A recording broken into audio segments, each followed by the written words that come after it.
and welcome everybody to our village board meeting for October 13th. I hope everybody remembered our new start time of 6 o'clock this evening, and I'd like to lead off with the Pledge of Allegiance.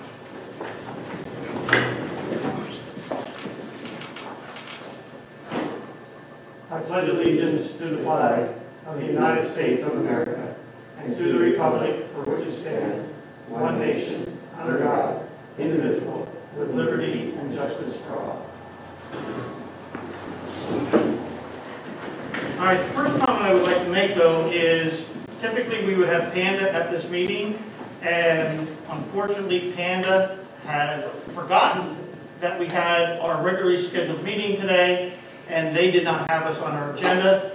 They apologized for not being here, so you're not going to get the quality that we normally would get with having Panda being able to zoom in, but we do have our camera, which is fortunate that we can use that. So again, apologize, but Panda forgot.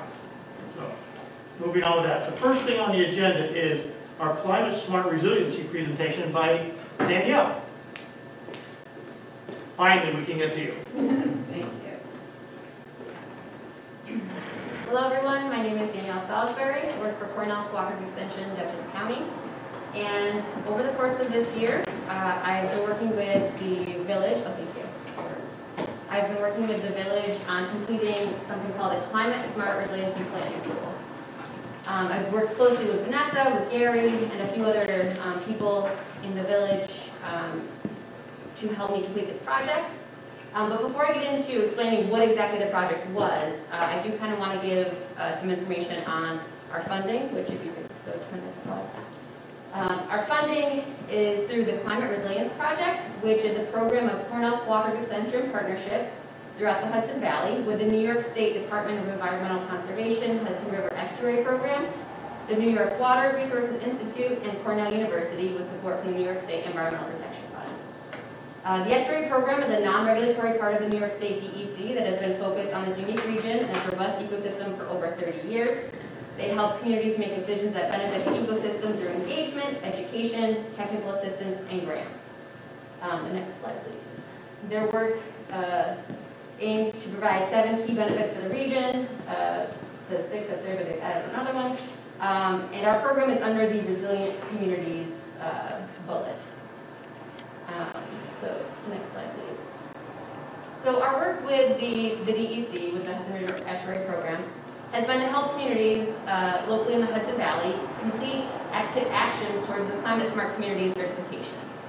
Now, some of you are likely aware of what that is since you are certified bronze, but for those maybe listening at home, a brief overview of the Climate Smart Communities program is it's a program through the Department of the Office of Climate Change. It's a state program that gives a guidework for local municipalities to achieve actions to become more climate resilient. And there are many benefits to being in this program. You get local acknowledgement, statewide acknowledgement for all of the good work that you're doing to make your community safer. And you also have direct benefits to apply for grants. So as I mentioned before, the village is bronze level certified, which is fantastic. And the work that I did with you all this year counts as more points towards everyone silver, which I believe you are. So specifically, the work that I did, let's go to the next slide, please, with the village was to do a checklist. It's called the Climate Smart Resiliency Planning Tool. And what it does is it looks at all the village's plans and ordinances to identify where there might be gaps in climate resiliency. It is basically a very large Excel spreadsheet that has a bunch of yes or no questions that I go through looking at the village's plans and ordinances to see if they meet certain requirements. And the list that you can see on the screen right now is just a list of an example of the plans and ordinances that we ask to review. Anywhere from the comprehensive plan to the hazard mitigation plan to a disaster recovery plan, things of that nature. And with the help of people from the village, I was able to go through this checklist and complete to see where these gaps were in resiliency. And just to give an example of a question, for example, one of the questions would be, does the municipality have a FEMA-approved multi-hazard mitigation plan? Yes, you do, and then it would ask very specific questions about that plan. For example, does the plan identify critical facilities and infrastructure that are located in vulnerable areas? Yes or no. So I went through this checklist, and that is how I was able to identify these gaps in climate resiliency. The planning tool covers 6 different sections. The first one is just a checklist of all the plans and ordinances that you have that would be applicable to this tool. The second section focuses on risk and vulnerability assessments. The third on public outreach and engagement. The fourth on planning integration. The fifth on disaster preparedness and recovery. And the sixth on hazard mitigation implementations. And if you go to the next slide, please. The next, what you get out of this is you get this big chunky Excel tool, which is a bit hard to go through. But more importantly, you end up with a roadmap. Which it helps you to see when you're updating your plans and ordinances next, what you should consider including. And so I created this roadmap and talked it over with Gary and Vanessa and a few other partners to see what was feasible for the village and what was not necessarily. And we came up with this document that has examples of strengths and opportunities, as well as for each of those sections, it has some recommendations. So if you go to the next slide, please. And just kind of some examples of your strength. You are bronze level certified Climate Smart Community. You have an active CSE task force and coordinator. This primes you well for applying for grants to complete more climate actions. You also have a joint environmental committee with the town of Rhinebeck, and a great relationship between the village and the Bard Center for Environmental Policy, as David here can testify. Those are just a few examples of the strengths. The document lists many more. If you go to opportunities, please. An example of opportunities, you have an active official website, as well as a Climate Smart Rhinebeck website that both could be used to promote more information. Specifically with some of the recommendations, they ask that you promote them to the public. And these are great outlets for that. So the Joint Environmental Committee was a strength, but it also can be an opportunity to do more collaboration. And the Rhinebeck High School students, that could be an opportunity that the village takes advantage of to help complete different actions listed in the recommendations. Can we go to the next slide, please? And I won't go through all the recommendations. If you've hopefully received the document, there are several pages of them, but just to give a flavor of kind of what we're talking about here. For example, one of the recommendations is the next time the hazard mitigation plan is updated, you can consider describing the damage and costs of previous coastal storms, floods, erosions, and estimating what it could cost in the future. Specifically estimating the future financial losses of the Route 9 bridge, of the Landsman Kill near the Pasture Dam that may result from climate hazards. You could also consider using the emergency preparedness information from the community links on your current website. You have the community links website, and you can actually use that as the basis to buffer that out and put more information in there about what could happen perhaps in a climate hazard emergency. And in the document, I do give a list of things that you could add just by throwing up a link there, so people can be more prepared when they go on your website, and if they know a storm's coming, for example, what to have evacuation kits, and things of that nature. Next slide, please. Consider adopting a stormwater management plan with the help of a certified floodplain manager. Consider implementing a heat warning system and establishing a cooling center program. And you may have some of these informally, but making them formal will also help solidify with the results with reference to the resiliency gaps. And then look into developing a climate action plan. And you could actually get Climate Smart Communities points for these. And throughout the document, the full document that you'll see, there are some bolded lines there. Those are things you can get points for in the Climate Smart Communities program. Next slide, please. So that was it in a nutshell. What you will receive, or what you have received already, is the Excel file tool with all of the questions, yes or no, as well as the actual document of recommendations. That's just to be used as a roadmap, just some guidance the next time you're updating your plans and ordinances. Are there any questions? I know there was a bit of information. I just want thank you so much, Danielle. And this was a big chunk of work, and I really appreciate our collaboration with Cornell Cooperative Extension. And you being able to provide this to us for free is really an amazing resource for us. I know you've done this work with other communities that are maybe similar, and I was wondering if we could learn anything from your work with other communities in terms of lessons learned the hard way, or tips for like which ones we prioritize. Yes, so most of the communities we've done this in the past are in the very beginning stages of climate work. So, for example, usually their next step is to, maybe they've taken the pledge already for climate smart communities, but usually that's one of the very first things that we encourage in the community. However, you guys are already above and beyond. So in that sense, you're ahead of many of the municipalities we've worked with.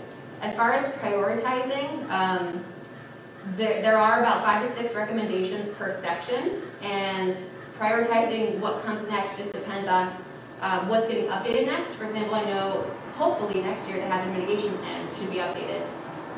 So you should maybe look at those as you're considering that planning process, and what you're able to include in that on your own.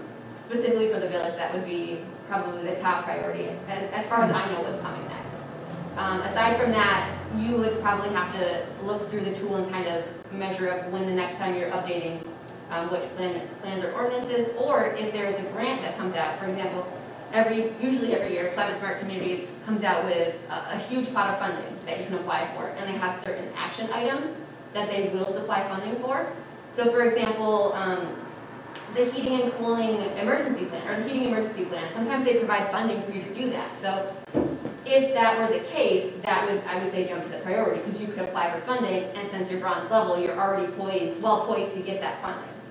So it really would also depend on what kind of funding comes out, when it comes out. Usually it comes out in May, but it didn't this year. So I would say keep an eye out for that, and then kind of prioritize based on that. Thanks. You're welcome. So Danielle, this was a lot of work. And I don't know if anybody can appreciate how much work you put into this to deliver for us. So thank you for that. Appreciate it. But that leads me into how can we get help to even move farther? Exactly. So what we do every year is we do look for municipalities who are interested in working with us on these activities. Every year we apply for funding through the same funders to work with municipalities on these actions. So we always try to consider what you're planning on working on next, what actions that we have that we can help you with that maybe you haven't completed yet. So for example, I would think maybe to consider a climate resilience vision in the future. That's when you get community members to give input on how they view a climate resilient village of Rhinebeck to look. And that could eventually be rolled into a climate adaptation or a climate action plan. We're currently working with the City of Beacon on piloting the climate resilience vision. And it went kind of bumpy this year due to the pandemic. But it is something that's we now have kind of under our belts, and we understand the process and what the Office of Climate Change is looking for in that case. So I would think that might be a good next step for the village to consider, just off the top of my head. That's fantastic. So I'm going to make the assumption that you and our environmental specialist and trustee on environment will kind of stay pretty linked together now that we've kind of elevated it within our community. Definitely, right? I would appreciate that. Perfect. Yeah. So would I. Great, fantastic. It's been a great partnership. You have been fantastic, everybody that I've worked with through the village, and it's been just nothing but a pleasure, so thank you. Thank you. Any other questions for Danielle? Thank you very much. Thanks for having me.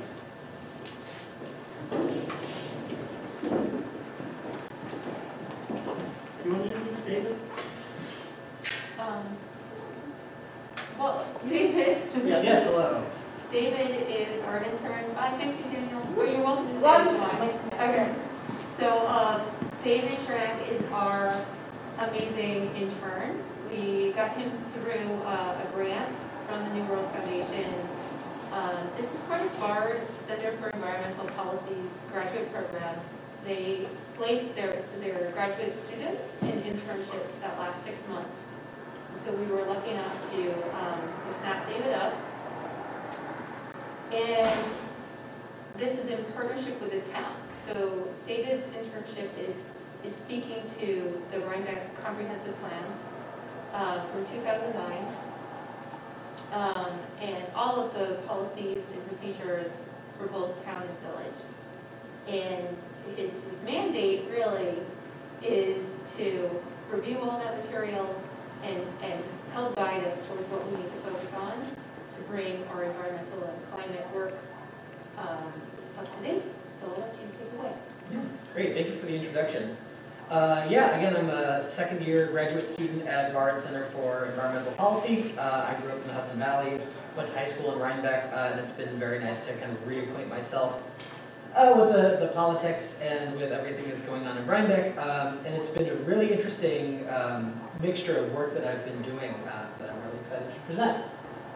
Yeah, so off the bat, I'll mention that this internship is funded by a grant from the New World Foundation, which is very, very, very nice. Very much appreciate that. So the primary goals of my internship with the town of Rhinebeck, Village of Rhinebeck, and the Joint Environmental Committee have been to develop and document a more robust environmental historical analysis of how the town's 2009 comprehensive plan was implemented. This was a big document that took a lot of work and a lot of money to write in the late 2000s, and it's the primary policy document that the town has been using for the last couple of years, and the village is covered in some ways under that plan. It talks about economic development, the environment, it talks about land use, it talks about rural character, it covers essentially everything that you would want a comprehensive plan to cover. And it set forth a lot of environmental goals, and that was the main portion of my internship, is analyzing those goals and looking to see what was accomplished, what hasn't been accomplished, and where the kind of gaps are.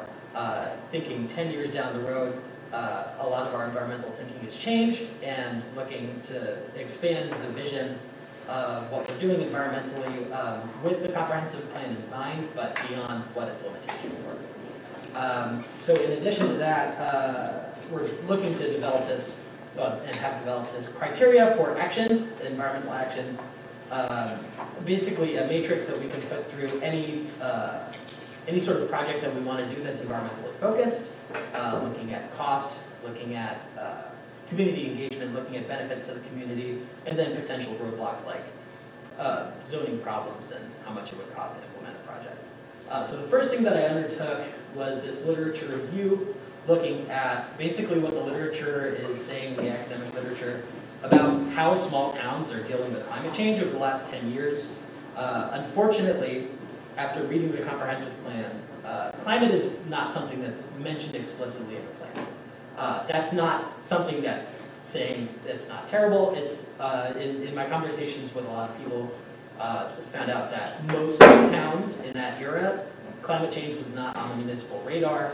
It's kind of come up as an issue that's been gaining a lot more importance now in the last 5 years, which we can obviously see in Rhinebeck with the formation of the Joint Environmental Committee, who is very focused on climate issues. And also another purpose of this literature review was to look at how towns are tackling climate and how we might kind of glean some information and glean some tactics from them. So the findings were that towns that hire environmental staff are obviously much more prepared to tackle environmental issues. Obviously we have the Joint Environmental Committee, and we have Vanessa, who has been working as our Climate Smart Communities coordinator, and that's amazing to have an environmental champion who's doing that sort of work. And obviously recently we've had the COVID-19 outbreak, and that outbreak is revealing issues that climate change is more likely to also exploit. We're going to have similar issues coming up, cracks in community cohesion, and problems that we can kind of look into the future and see that we're going to have similar problems due to climate in the future. Second project, I was really excited about this one, and it wasn't something that I was originally thinking I was going to do at the outset of the project, so it was very exciting. Basically, it was a review of all of the resources that the town and the village have, basically with the anticipation that we might be able to do a natural resources inventory. That was something that was hinted at in the comprehensive plan. And a natural resources inventory is basically a document that collects and synthesizes information, geographic information, biological information, ecosystem information, and ties that all together, looks at threats, it looks at what the strengths of the ecosystem are in an area. And basically what I found in writing this report, and also did this with Scott Pronto, who's a Rhinebeck High School student, was that the town and village, if they were to do this sort of document together, are in very good shape. We have a lot of resources that were kind of drawn up and commissioned in the process of writing the comprehensive plan in 2009, primarily a document called the Significant Habitats Report, which was written by Hudsonia Limited, which is an ecological consulting company out of Tivoli. And they did a lot of writing for that, and they developed a lot of maps, did a lot of ecological surveying, and a lot of that kind of raw data that is included in the comprehensive plan. It doesn't age.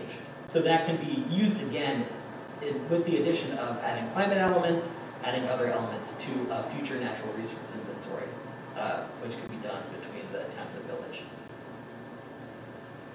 Yeah, and it presents a really good opportunity for collaboration between the town and the village, and also for including the high school students, and that's why I kind of undertook this project with Scout.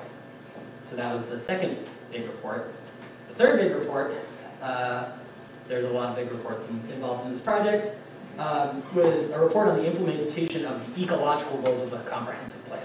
So this is kind of the meatiest part of the project, looking at 3 main sections of the comprehensive plan. It had many, but I kind of, for the purpose of my analysis, broke it into kind of the ecological goals, which included things like agriculture, things like ecology, things like that, and then transportation, and then after that, energy and climate. So the results of this first report, again, found that a lot of unique research was done, kind of on the ground, ecological, biological research was done in support of the comprehensive plan in 2009 that built up a lot of our knowledge of the unique natural areas in Rhinebeck, endangered species, that sort of thing.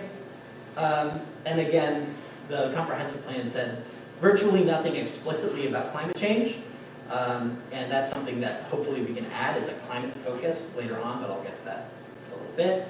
Regarding agriculture and land use, there were a lot of projects that were suggested but not implemented.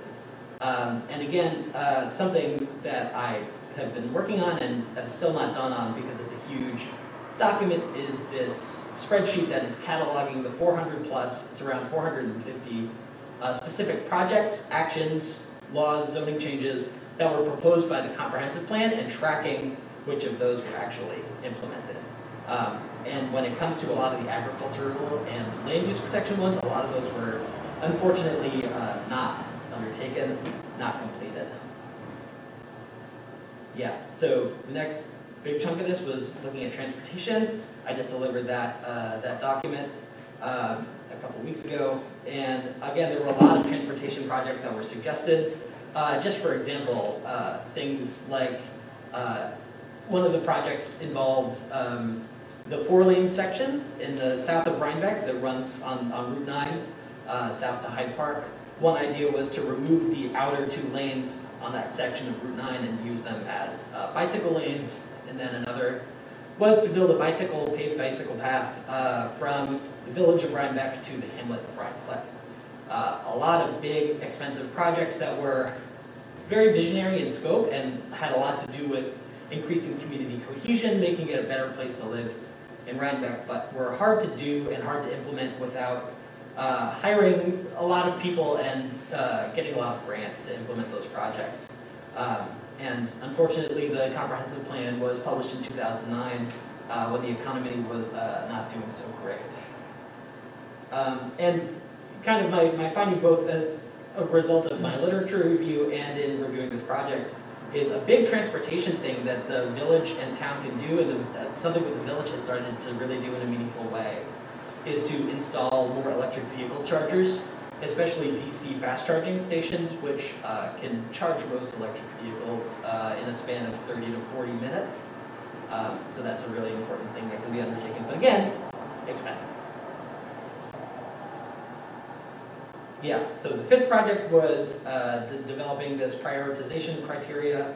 This is just a little example of what that looks like up here, this matrix, kind of trying to assign a point value to different categories of things that we might want to ascribe to a project. The upfront affordability of a project, the availability of grants to fund that project, the precedent of that project, whether that's something that we can look at other municipalities have already done it and we can easily replicate it.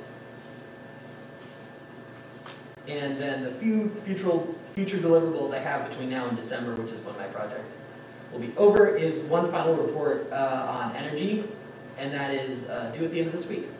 And then a prioritized list of actionable items, kind of similar to what Danielle was saying. I would ideally have a list of about 10 or so projects that the village and town can undertake that they have backing of the comprehensive plan, they have a climate focus, they can benefit our climate smart community standing, and just will be generally beneficial, and that was kind of the impetus for developing that prioritization criteria matrix.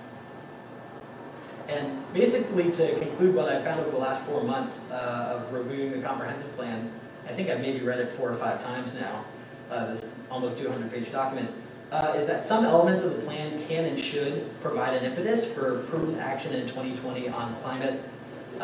However, the plan lacks critical climate change and resilience elements that are explicitly written in the plan, and the plan ideally should have a comprehensive plan update, not a full rewrite.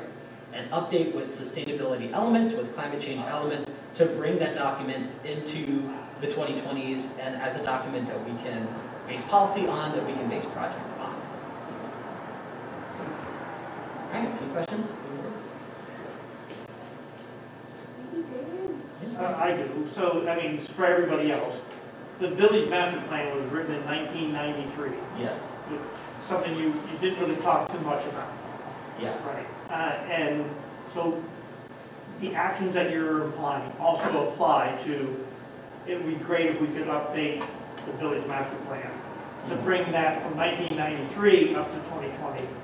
Do you envision that as one of the items that you would recommend? Yeah, I would. And something that I've kind of encountered in looking at a lot of the possible projects is that a lot of things would be done best jointly. If the most collaboration we can get on projects between the town and the village would be great.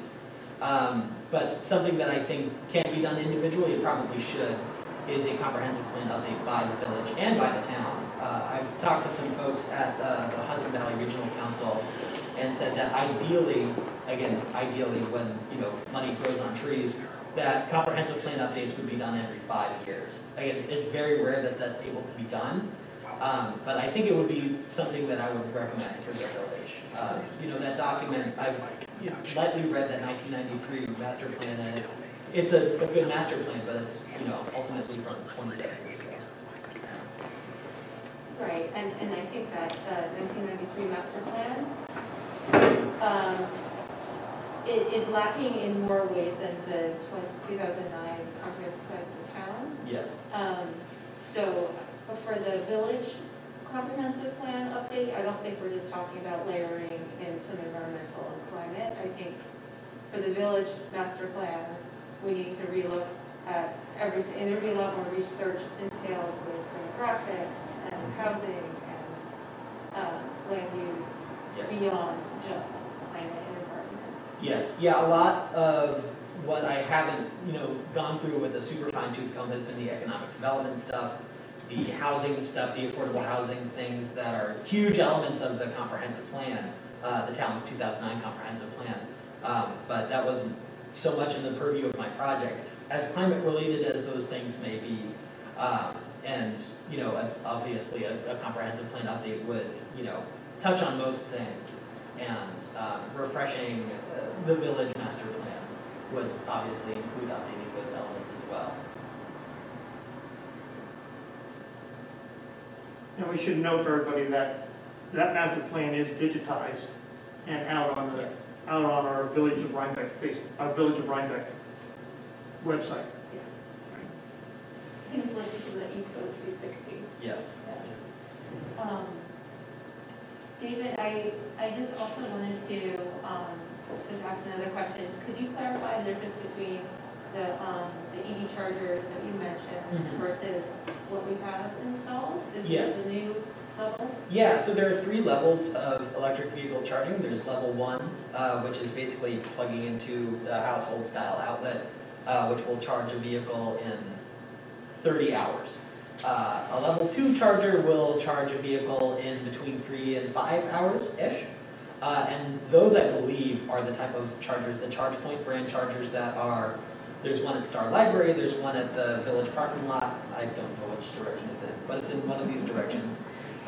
Whereas level 3 fast chargers, they charge vehicles much more quickly, depending on the kilowatt size of the batteries of the vehicle.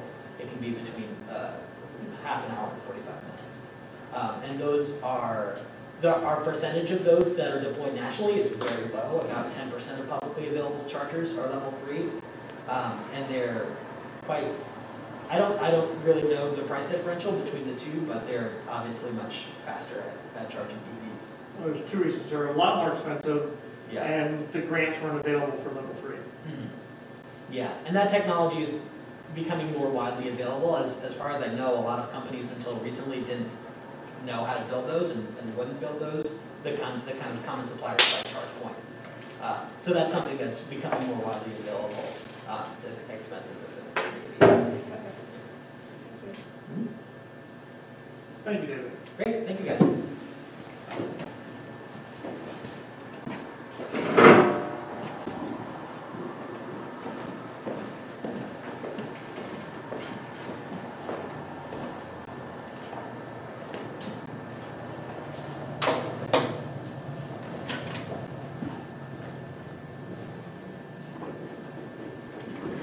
Okay, moving on. At this time, I'd like to just introduce a little.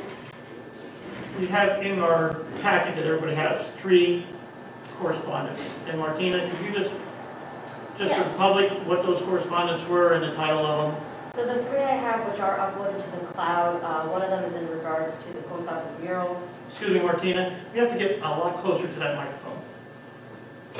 The 3 correspondence that I have that are posted up on the cloud are one of them for the post office murals, another directed to the planning board, and the third is for the traffic on Noble.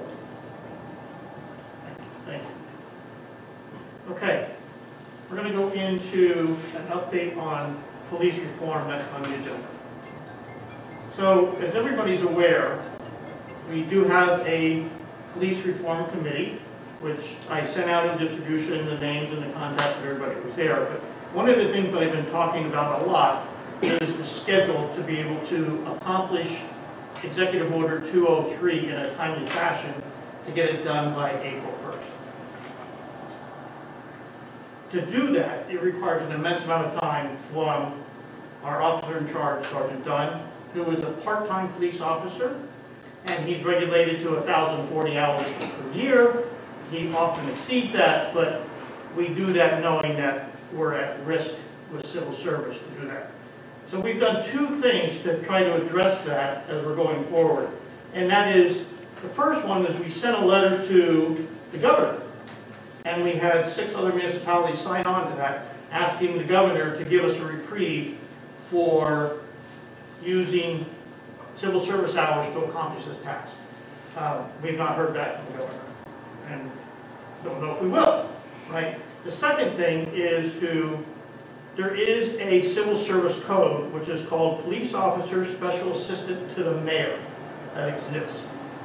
This is being used by other counties. Dutchess County currently did not have it because Dutchess County had a rule where you couldn't have 2 people reporting to the same thing. He couldn't be an officer in charge and be something else. And so what we did was we went and worked with the county, and then we went and worked with the state, and the state gave the county permission to go ahead and adopt this class for police officer and special assistant to the mayor.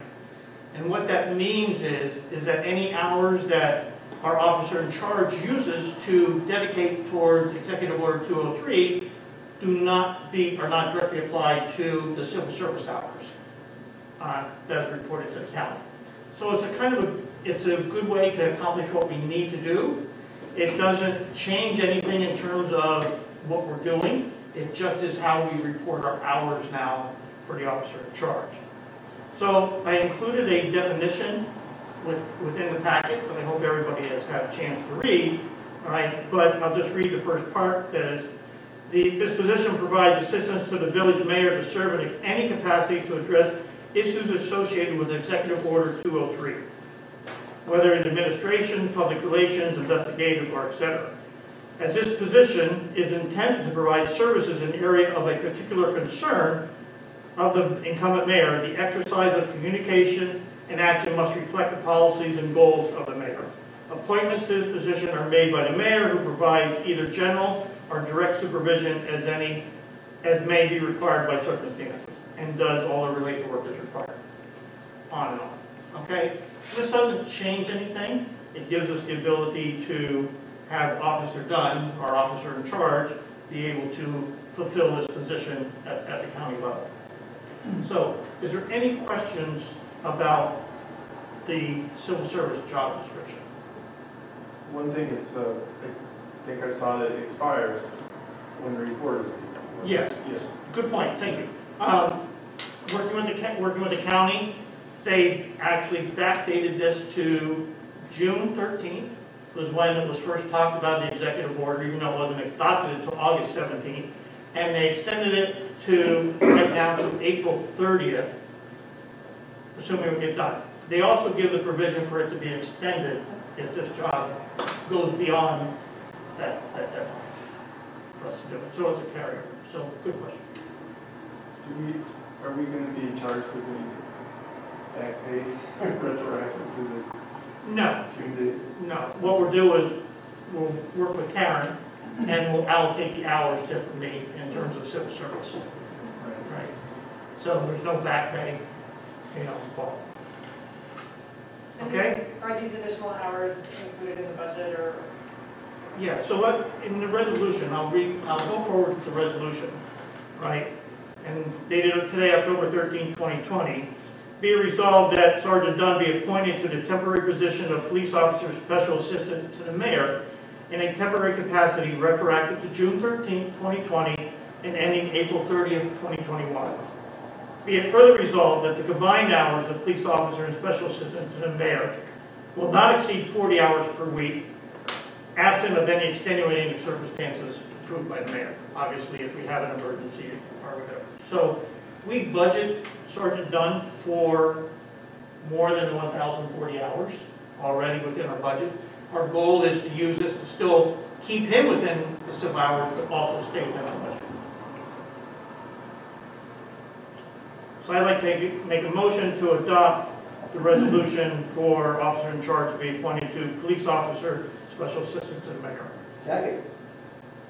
Any questions? I was just going to say that this is a big job, and when the governor put out these guidelines and demands, it's really geared for big police departments. And for a small department like ours to take it on is a big job, and we are really doing our best to fulfill the governor's order. And it's a big lift for a small department. All in favor? Aye. Opposed? Abstained? Very good. Thank you. So carried. The next thing on the police reform schedule is, as everybody knows, we have a community police reform committee that I mentioned.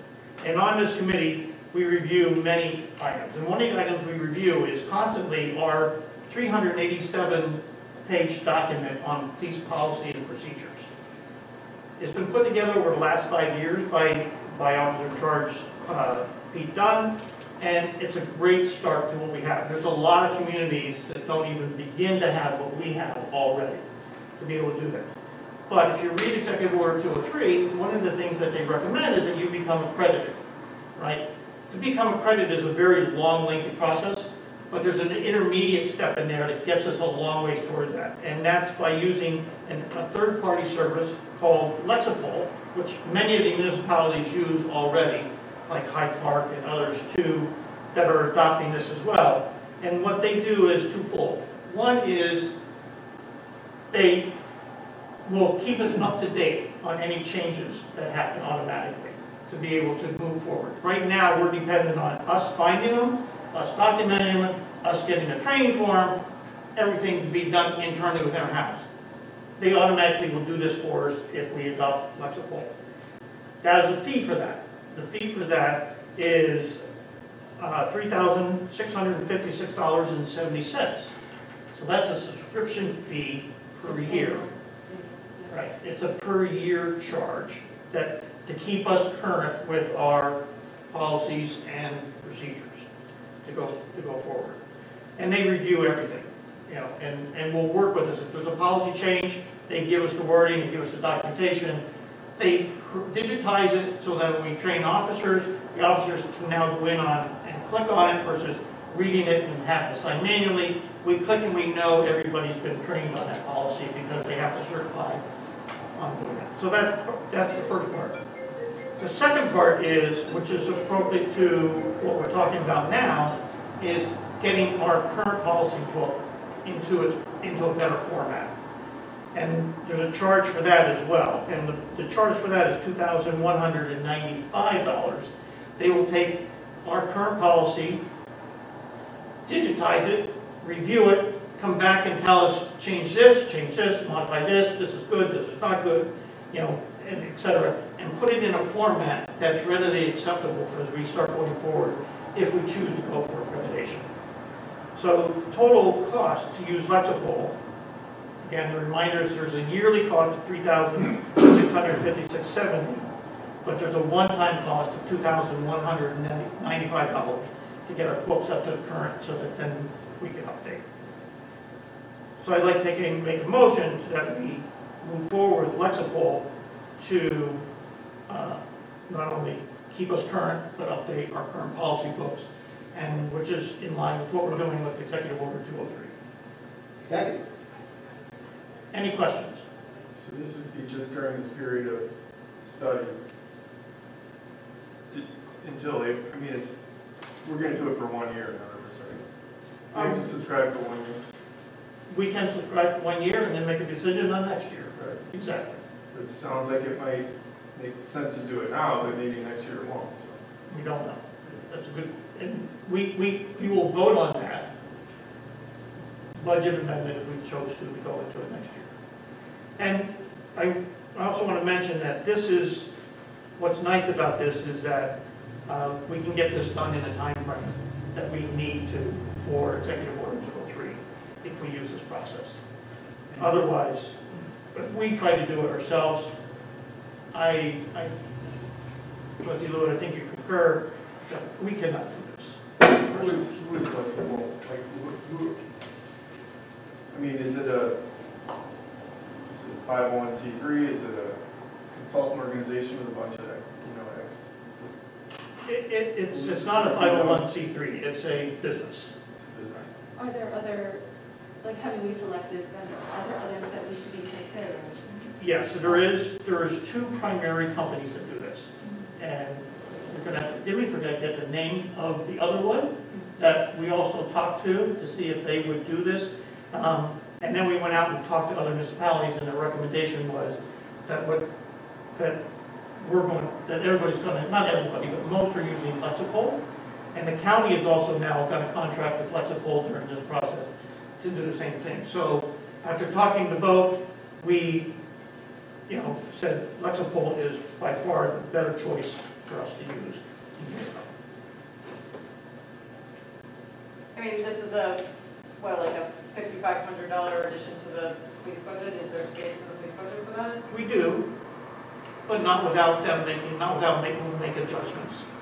And we're going to have to, as Karen will remind us every week on our staff meeting, what's your current line, Karen? It's like, watch your budget.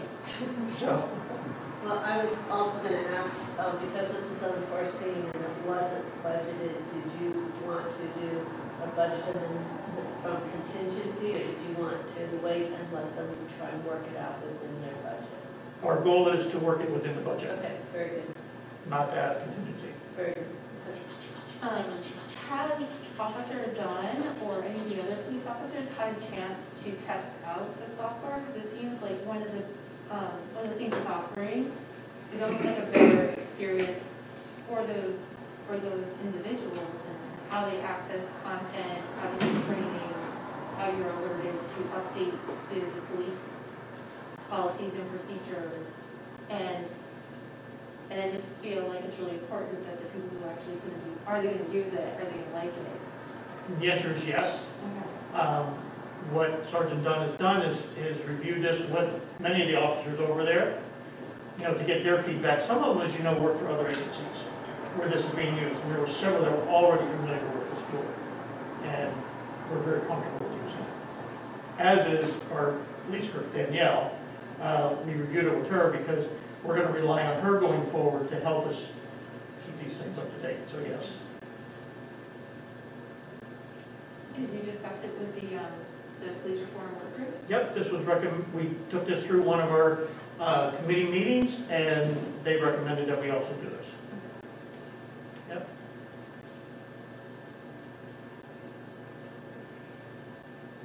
Okay.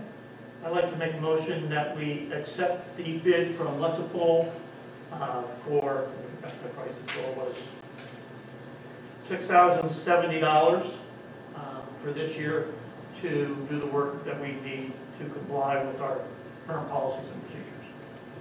Second. We already did do a motion, we do it again. All right, all in favor? Aye. Aye. Opposed? Abstained? Carried.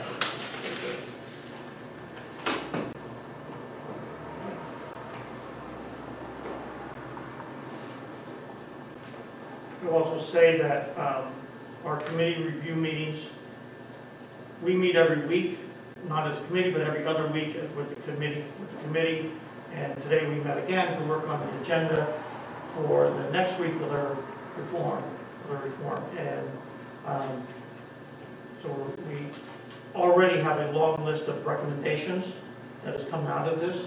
One of the steps we're going to take very soon is to start prioritizing these recommendations so that we can take this committee and start piecemealing it out to get some work done. So, all right. That's all I have for that subject. Next is department reports. Karen. Okay.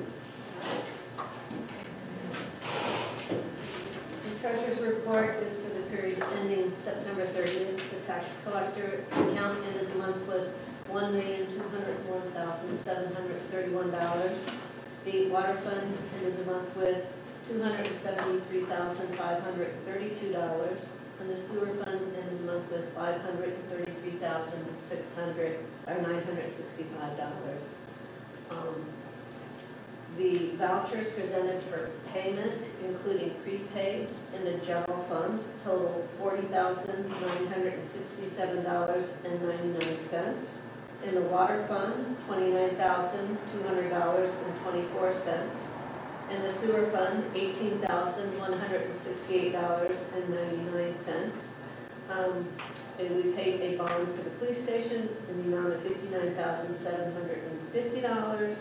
And we will be paying the environmental study grant in the amount of $5,000. And we had bills for the water main project that totaled $20,578.09. An operating statement has been provided. It's on the cloud, and that has revenue and expenditures through 10/13/20. The water and wastewater, the billing and adjustments have been reviewed and signed off by the water and wastewater department liaison and are presented for authorization. I'd like to make a motion that we accept the revisions as presented for both the water and the wastewater. Second. Any discussion? All in favor? Aye. Aye. Opposed? Okay, and as I just have one budget amendment, I just put it on the same page as this. The amendment is to increase the 63,104 line item for the environmental study, and also increase the revenue of 270501 for the environmental study by 5,000 to allocate that grant.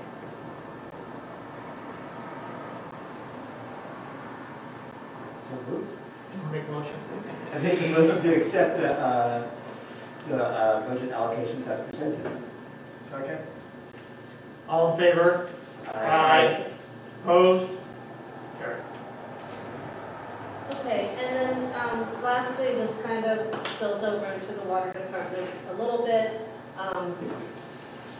So we have bonded $450,000 for additional work for the water project. However, the $450,000 for the additional work was actually more geared towards streets and paving and highway work. So I'm presenting for the board to authorize this bond resolution, and what the bond resolution is, it's for the same $450,000, but what it's doing is it's changing the period of probable usefulness from 30 years down to 15 years. And this will be a separate bond that will be from the general fund, and it will not be with the EFC funding for the water fund. You don't have to go into it, but I did give each of the trustees and the mayor a breakdown, a spreadsheet with a breakdown of all the costs of the water project and of the highway project. And I'm just really proud of this project.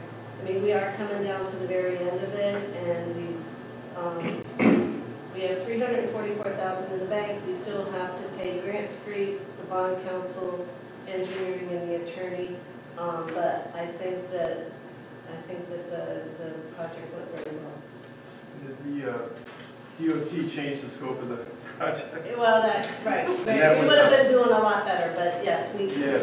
So that was like $123,000 to widen the lane, and then we did all the create the apron in those 4 areas. Is that the 47,000? It was 58,000, I think. If I remember. I think it's that 40. Oh, was that 48? And then we had No. cistern on Livingston Street. We had to pour through that for a change order. But thank you for reminding me, because are you going to present the change work order number 6? Okay. So the change work order number 6. Well, yeah, well, let's pass this, or let's Okay. talk about this, so we don't stay on subject. All right. So I'd like to make a motion to accept the bond resolution for the $450,000. Second. Any discussion? All in favor? Aye. Opposed? Very good. And Karen, again, I'd like to thank you, but I also want to thank you, and everybody else that worked on getting, Grant and John Fenton and Chief Kyle Amy, who's sitting back here, who knows that how important having active, good working fire hydrants in the village is.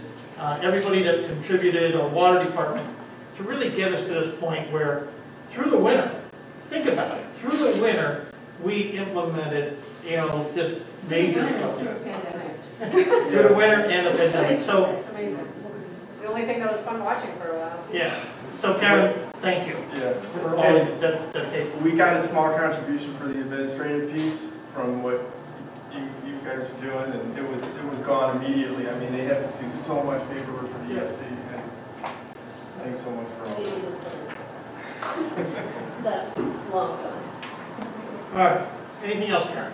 That's all I have. All right. Next on the agenda, police and I'm court. sorry, did you want to do the change order? I thought you want to do it now, or you want to wait till water? It's up to you. Your call. I just make a motion, we approve change order number 6, which is $123,183.04. And that's for the extra width of the, as per DOT's new requirement. Right. Make a motion. Second. Any discussion? All in favor? Aye. Opposed? Very good. Change order approved.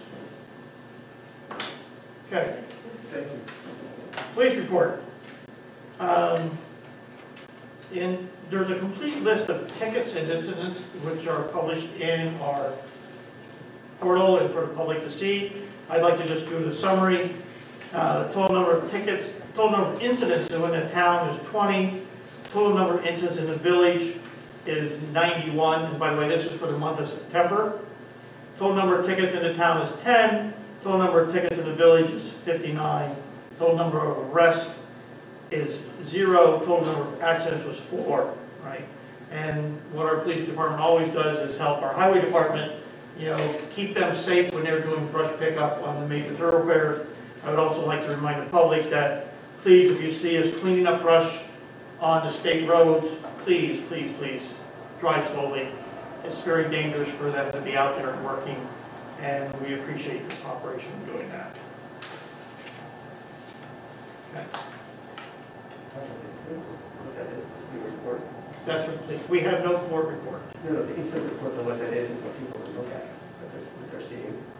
But the incident report? Yeah. Detail. I'm not going to go through that. Well, no, not me, but what I would say is in one of the items that came out of our review of the police department was to have a little bit more detail added to the activities of the police department. So new this month and going forward, we now have a breakdown of incident reports for the month. And if you take the documents online, you can take a look. It's everything from people misdialing to 911 to burglary alarms to all the things that our police department is actively engaged with every month, all the time. You can see a little bit more about what we've been doing, what's going on. Okay, fire department. Chief Amy. Yes, sir. How do you want to proceed with this? Would you like to do the summary and go into and talk about the truck? And I'll allow you to do the summary, and then I'll roll into the... Very good. Sure. Yeah. All right, so this is for October 13, 2020. This is the fire department report. Recently, we had 3 members successfully complete basic fire exterior firefighting class. All 3 have now begun interior firefighting class. And graduation is tentative set for the end of November. This is fantastic.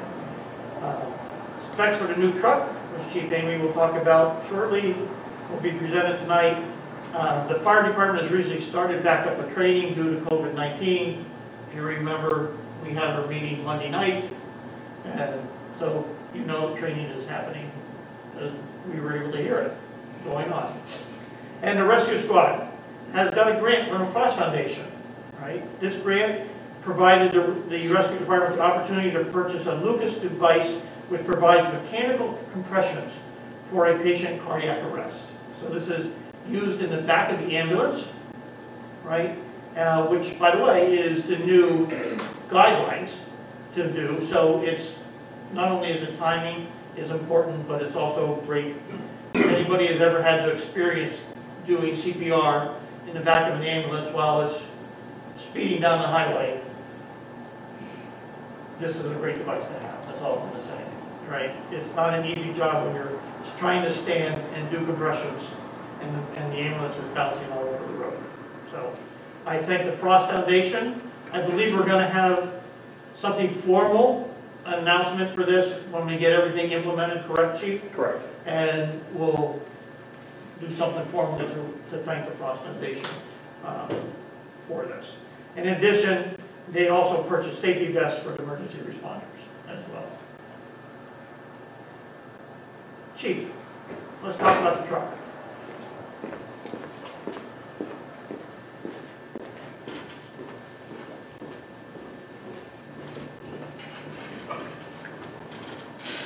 Thank you, Mayor, and good evening, trustees and Lydia. Congratulations and welcome to the village board. Thank you. I'm here tonight on behalf of the fire company to discuss the purchase of a new rescue truck. And the reason why I'm here tonight is we're looking to replace a piece of equipment. And Grant, I apologize, I had my ear off a little bit. We're looking to replace a 1995 E1 rescue pumper, which currently is in service, which is currently used for primary cause of auto accidents. It's used for brush fires.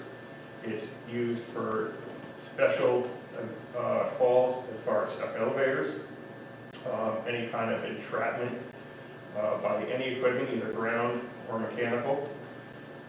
It's used for major gas and oil leaks or spills that encounter. It does carry specified equipment as far as booms, our auto extrication equipment, and the list goes on.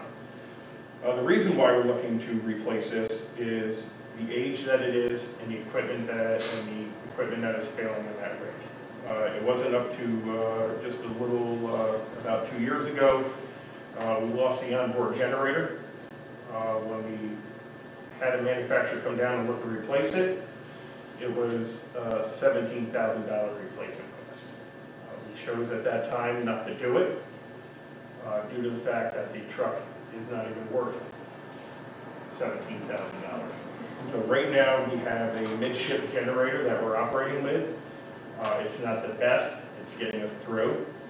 We're still not able to run the command light into full lighting capacity, and we're unable to run the jaws at the same time.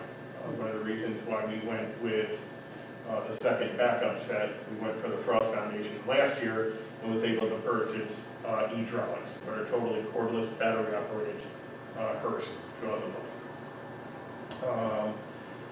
There is, as I presented to the mayor during our annual maintenance program, they have found out we have some serious rust on the frame. We do have some packing issues with the pump.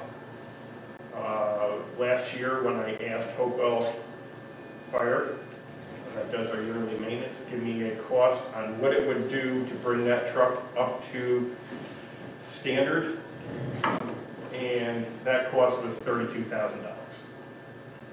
So at that time, I spoke with the mayor, had some small conversations with the trustees, and we formed a rescue truck committee to look on replacing that piece of apparatus.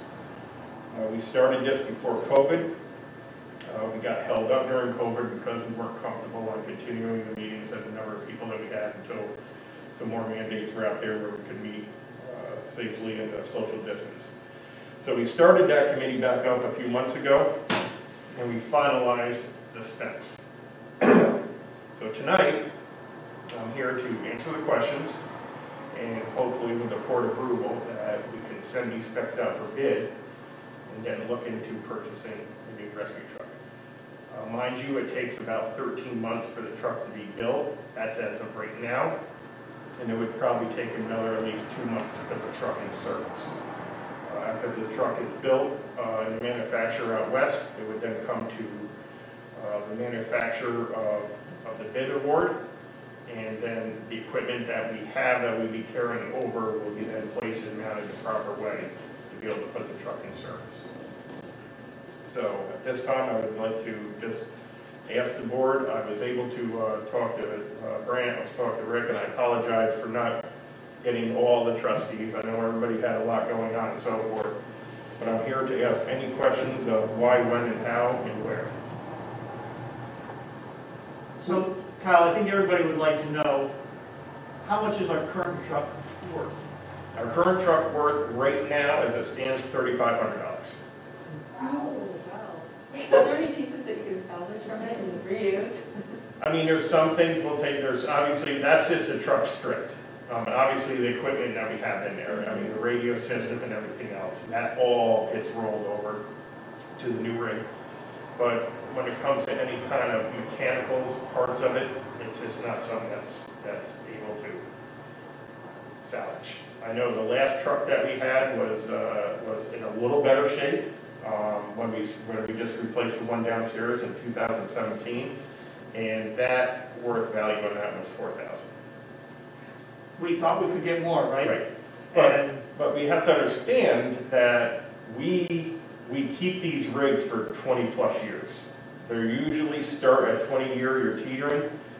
We seem to be able to push them to the 24, and that's where we pushed it with this one to the 26 years mark on this truck. So at this time, I would like to just ask the board. I was able to talk to Grant, I was talking to Rick, and I apologize for not getting all the trustees. I know everybody had a lot going on and so forth. But I'm here to ask any questions of why, when, and how, and where. So, Kyle, I think everybody would like to know, how much is our current truck worth? And just average on auto accidents, that truck responds just on auto accidents 85 times a year. Just on auto accident. It is on, like I said, other assignments for the lighting, or bring personnel to the scene, our alarm assignments that we have established downstairs. This will be paid for via bond. Correct. Would that bond be, so the useful life of one of these trucks is about 20 years, is the bond a 20-year bond? We've averaged in the past of the history of bonding, and the way we've disbonded the last piece of equipment downstairs is we go with a 15-year bond. It's one that's able to keep our principal down and able to not be able to look more effectively into the budget and keeping it flat without going over. Because we know of our history of years of getting out of the trucks that we can make it past that bond. So that's something we would address when we get the bids back, to figure out, look at our finances, and then working with Karen and the bond council, come up with a recommendation to bring forward. Are we retiring any bonds besides the lot across the street? No. In the general fund, just the next year or so? We're not. Except for the one you mentioned. Right, that police, that one's going to be for this street. They'll have to go for with the one we just approved, yeah. Correct. So, I mean, like, I know you haven't put out the bid, but like ballpark? 575. That's a ballpark? It's a couple of And it's ballparks. only worth like $3,500? After 20 years, that's all they're worth. Wow, it's unbelievable. It is pretty remarkable. You spend all this money, and then 10 years or 8 years after you pay the bond off, that's all it's worth. Yeah. You're starting to frame issues, part of this. Yeah, the biggest thing is not only the losing the generator, because the reason why we couldn't replace the generator because it was a custom generator. And the problem is that if we knew that that generator could be spec'd out to a future truck as we spec'd out, things might have been a little different, but definitely the frame issue is one of the big issues as was written up by Goldwell. Is that like a winter salt kind of thing, or is it just? I think just we try to maintain every time, especially in climate, the weather, either rain or snow or sleet, all the trucks get hosed off when they're done. Yeah. It's just It's age. you figure when you're filling the trucks and water is overflowing and you think it's just water, but it's sitting in spots where you wouldn't think it sits, and it just after 26 years things just start to catch up with it. So, Chief, in the priority of all of the equipment that we have, how would you rank the importance of this truck? I would rank this truck very important. I would take, we obviously we have a ladder truck downstairs that is a 1999.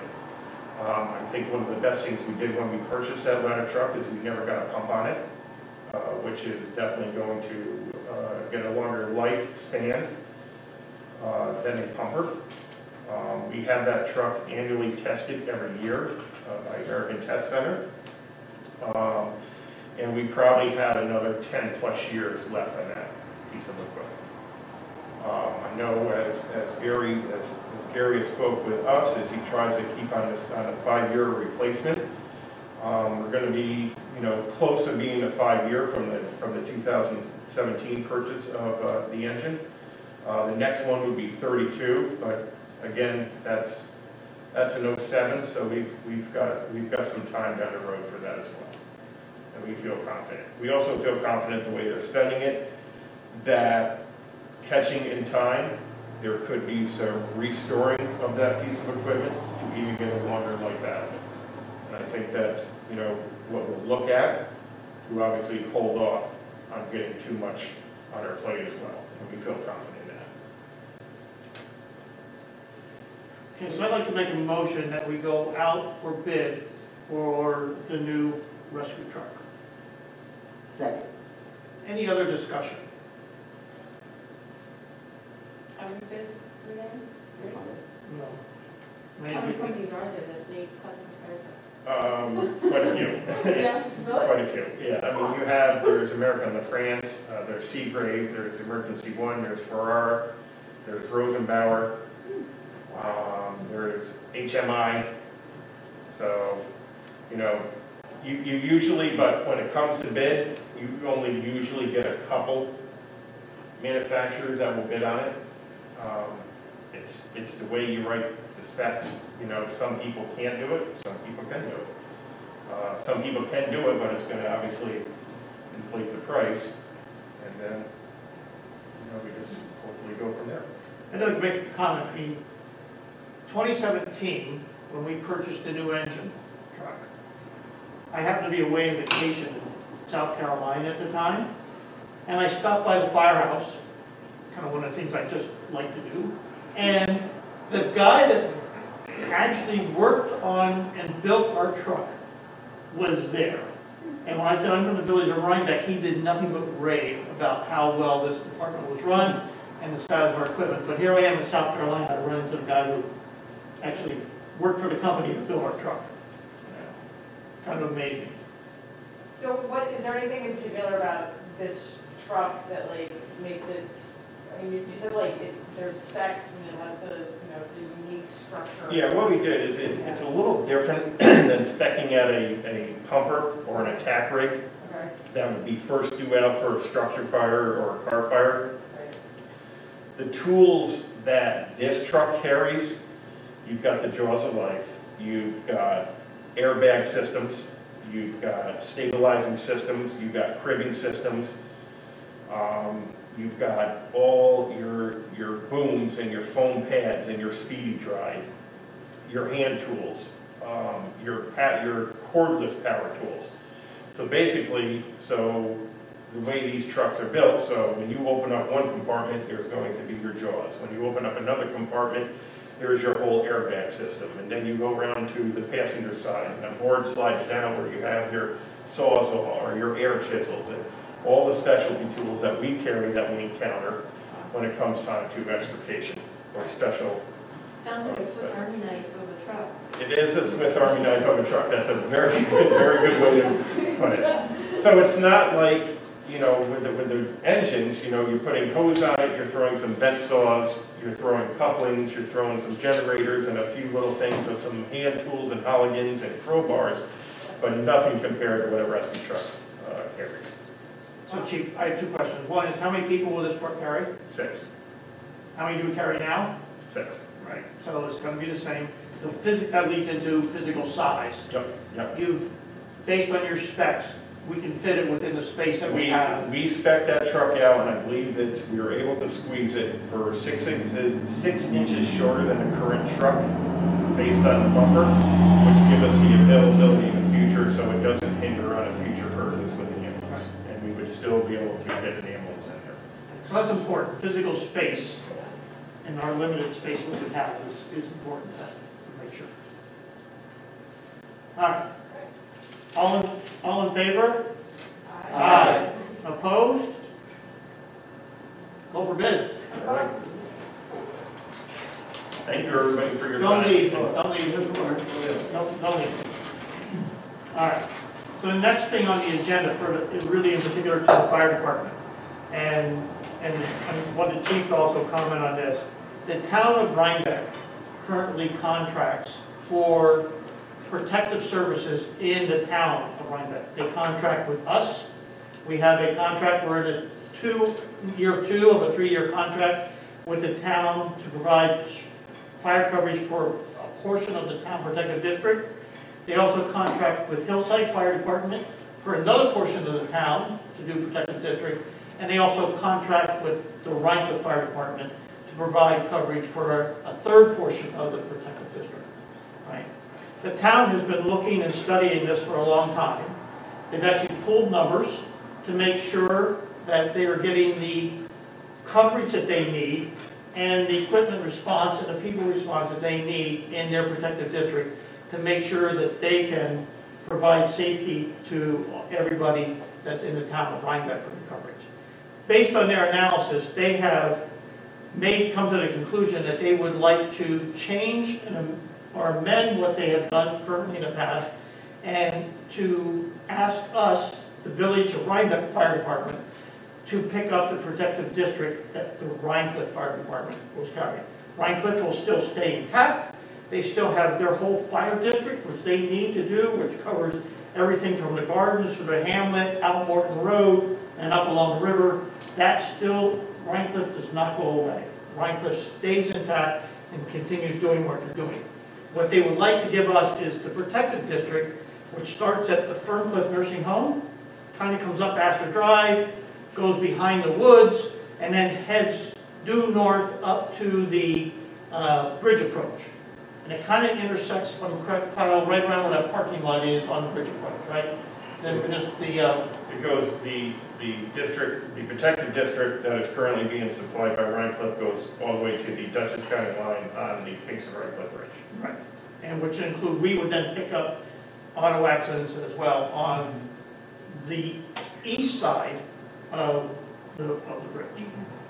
In our current protected district that covers portions of Hook Road, Lemon Lane, 9G coming in 199 to the bridge approach, we go to the Lemon Lane extension. Currently now, with the protected district that we have outlined with the town. So this is not that much of a stretch for us. And the fire department has looked at this.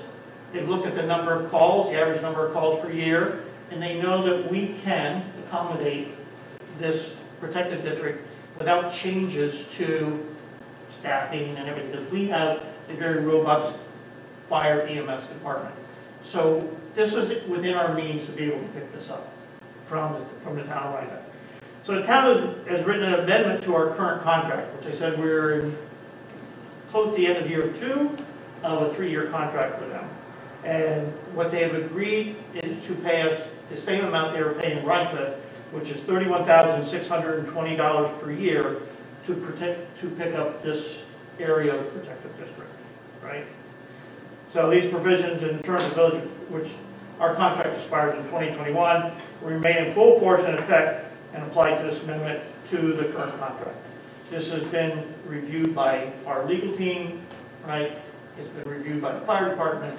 The town of Rhinebeck has recommended and asked us to do it. And so I'm asking the board for your approval to amend our contract to pick up the protected district in the town of Rhinebeck.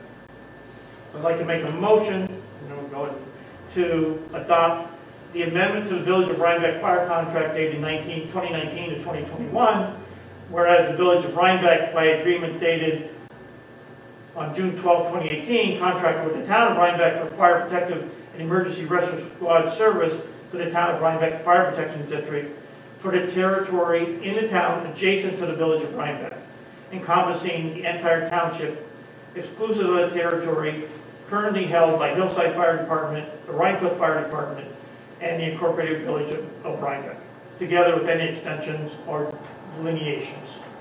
That's in the exhibit.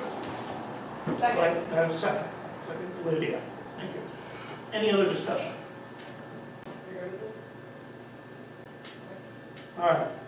All in favor of the amendment to village contract? Aye. Opposed? Carried. Done. Thank you, Chief. Thank you.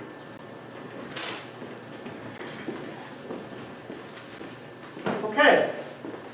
Now it gives me the great honor to introduce our new village trustee, Lydia Slavey. Thank you, Lydia. Who was sworn in a week ago Friday.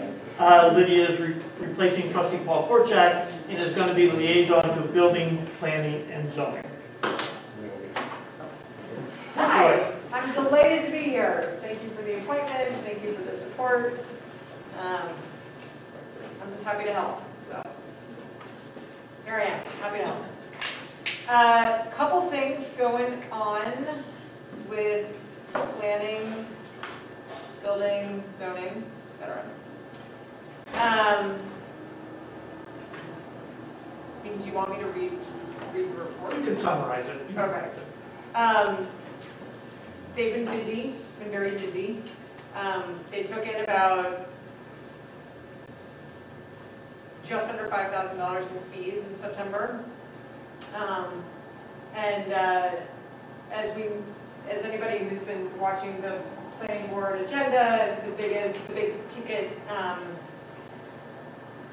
issue in front of the planning board is a potential new hotel in the business district, and so if that is something that is of interest to you, then you people out there, then feel free to attend the planning board meetings over Zoom.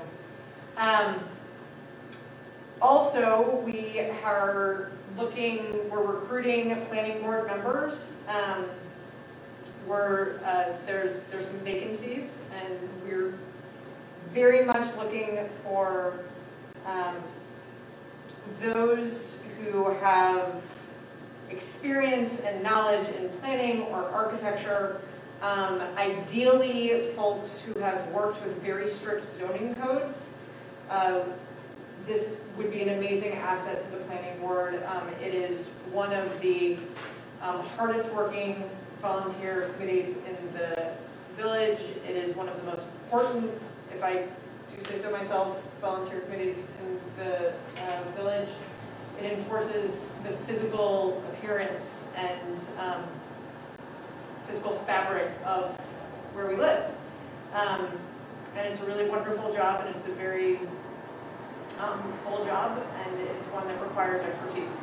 So if you are interested, please email the mayor, please email myself, please email Martina, the village clerk, and we're looking for good people for those jobs. And if you're interested in zoning too, there's always possibilities to get in on either one of these committees. As for what's going on,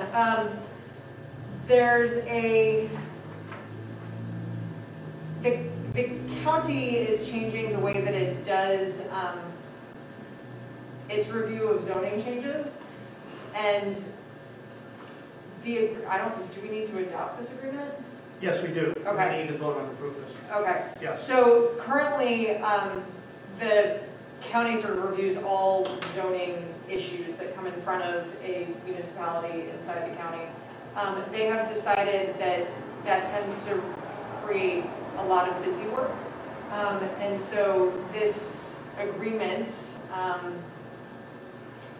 basically is asking for certain zoning and planning actions to not have to come up to the county.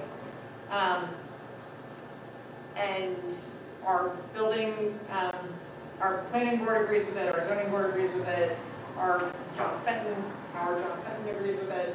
I read it, it makes a great deal of sense to me, and so I would like to make a motion to the board to accept this agreement between the county and the village.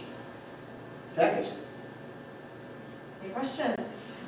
a chance to cut bureaucracy? I know, right? A miracle. Just a miracle. And it's your first resolution. I know, I'm so happy about it. I have nothing to do with it. So yes, chance to cut bureaucracy. I mean, it is kind of a pain to send every kind of zoning revision or whatever we do over there and wait X amount of days for them to, and then usually they have advisory, so we have to decide whether we can, overrule their suggestion or just, plow forward. So it makes a lot of sense. Good, as someone who was a great asset to the zoning code, I'm glad that you like it. All right. Okay, all in favor? Aye. Aye. Opposed? None. Great. I will talk about the minutes, Clerk, and then you can do the task force. With COVID and moving all of the meetings for the Planning and Zoning Board online, it's been very difficult for the current clerk to both administer the meeting and take appropriate meeting minutes. And so they have put out a request for applicants, and they've decided that they want to hire Chrissy Amy and as the minutes clerk person, and she would basically just review the meeting because it's recorded electronically, and she can review the meeting and draft up the minutes, and it can be a very efficient job that doesn't have to be done by the planning and zoning clerk. so I would like to propose a motion to hire Christine and Amy for the job of minutes clerk. Second. Any questions? Just for, Part-time? Yes, very much part-time. No more It's than, just to clear over some civil service special. no, it's like 3 hours a meeting-ish. is it the planning board and the ZBA? Should we do it for both? Just so everybody knows, there's a provision in our code that allows the planning board and zoning board to do this. Yeah. So we're not We've creating had- something new. We had somebody do something similar. Yes. So I just have a question, are you hiring her like by the hour or by the, is it gonna be similar to the other one, is it by the meeting? The way I understood it was price per meeting. Per meeting, okay. Lydia, do you know for sure? I was under the impression that it was by the hour. Oh, so Lydia would know more. With a I very, defer. with a specific limitations on the number of hours. Okay. Do you wanna do the hourly rate just? Sure, it's $25 an hour. Okay. That's what I thought it was by the hour. Yeah, and they're not planning on having it be more than 3 hours per meeting. Okay.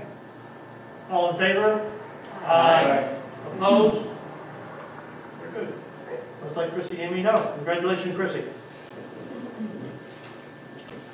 And then there's a post-COVID task force, which I think is very optimistic for all of us.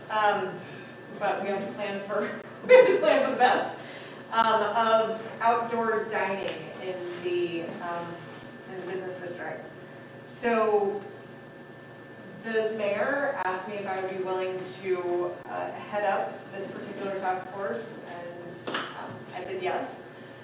And so I will be pulling this together over the course of the next few months. I'd like to include, restaurant owners. I'd like to include residents. I'd like to include landlords. I'd like to include, the highway department. I'd like to include basically anybody who is interested in this question, because one advantage to COVID is that we've discovered lovely opportunities to eat outdoors here, but not every restaurant has that opportunity. And so how to create some regulations and how to create some consistency between all of the different restaurants, I believe is important. So I'm happy to do that. Could we maybe look at a couple of planning board members that could be on there, just because of Yeah, planning, the zoning, sensitivity of zoning and everything? yeah. There was a lot of rules which we temporarily suspended to be able to do this, which is why I asked Lydia with her liaisonship to the planning to usher this in, so that we can figure out what the plan is. Yeah, I mean, we spent 3 years pouring over every sentence, every line in the code. And we just don't throw it away. We did it temporarily, but if it's a worthwhile endeavor, we should investigate it. Yeah, I think it's worth having a conversation. Okay. So how are you going to go about recruiting people, or still thinking about what that process looks like? I am still thinking about what that process looks like. Once again, if this is something that interests you, please let me know. Lovely folks out there. But I'm sure I'll probably end up sending an email out to the village email list, and word of mouth. And we'll sort of see what happens. There's already been several people who have asked as well, so we'll leave it up to Lydia. Speaking of which, I did see that we've extended the current setup until November 30th. Correct. What is going to happen after November 30th? The barricades come down and everybody goes inside? And on November 30th, the county will come and remove, on or about November 30th, I don't remember what day that is.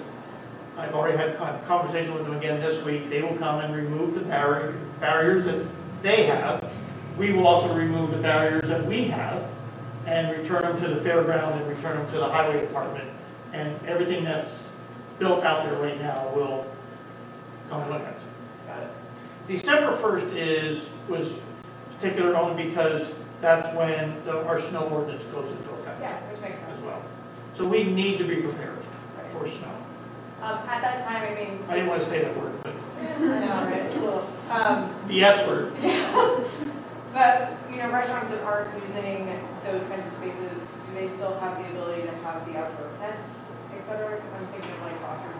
So the laws and everything that we've written are currently, let me back up. Dutchess County is in COVID emergency. Right. So under the COVID emergency, we were able to give them our laws and we could suspend that would allow that. Right. And they get reviewed and renewed every 5 days unless we tell them not to renew them. Got it. When we go to November 30th and we stop doing what we're doing, we have to stop everything. Got it. Right, so the tents in parking lots, the tents on village roads, you know, in addition, it all reverts back to where it was for the winter. Okay. Okay. Unless the governor comes through with something that tells us we can do something different. And I don't know what that would be. Got it. But right now we're planning on November 30th to be the end. Right. All right. Thank you. Okay. Highway Department. Okay, for September, the Highway Department was out clearing brush, doing its usual maintenance around the village. They have been making a special effort to do cleanup at the Legion Park and at the Lions Park. They've actually planted some cattails and some lilies in order to stabilize the bank around Crystal Lake and also at the same time improve the view. They've been delivering mulch, grinding stumps, and getting the trucks ready for snow. The one thing I do want to point out is that on the 7th, there was a water main break on Garden Street, and we were able to handle the entire water main break, the dig, the flagging, with all of our personnel in-house. We didn't have to go out to another outside contractor to do any digging or any other maintenance. So it's something that we've been really trying to work for and would like to do more regularly, but there was really wonderful cooperation between the Highway Department, the Water Department, and the Sewer Department. They really did an outstanding job getting together, collaborating, and it was a 2-day repair. It was a complicated repair, but we were able to do it completely in-house, and that is a cost savings to the village. That's great. That's it. Brad. So on that note, yeah, that was a tough one. They had to come in the next morning and do a line stop. We couldn't find a plug, so we had this inflatable plug, and it didn't last very long. Probably didn't see me all night. But yeah, it was good that the Highway Department did a good job getting Scott and company, Scott Min.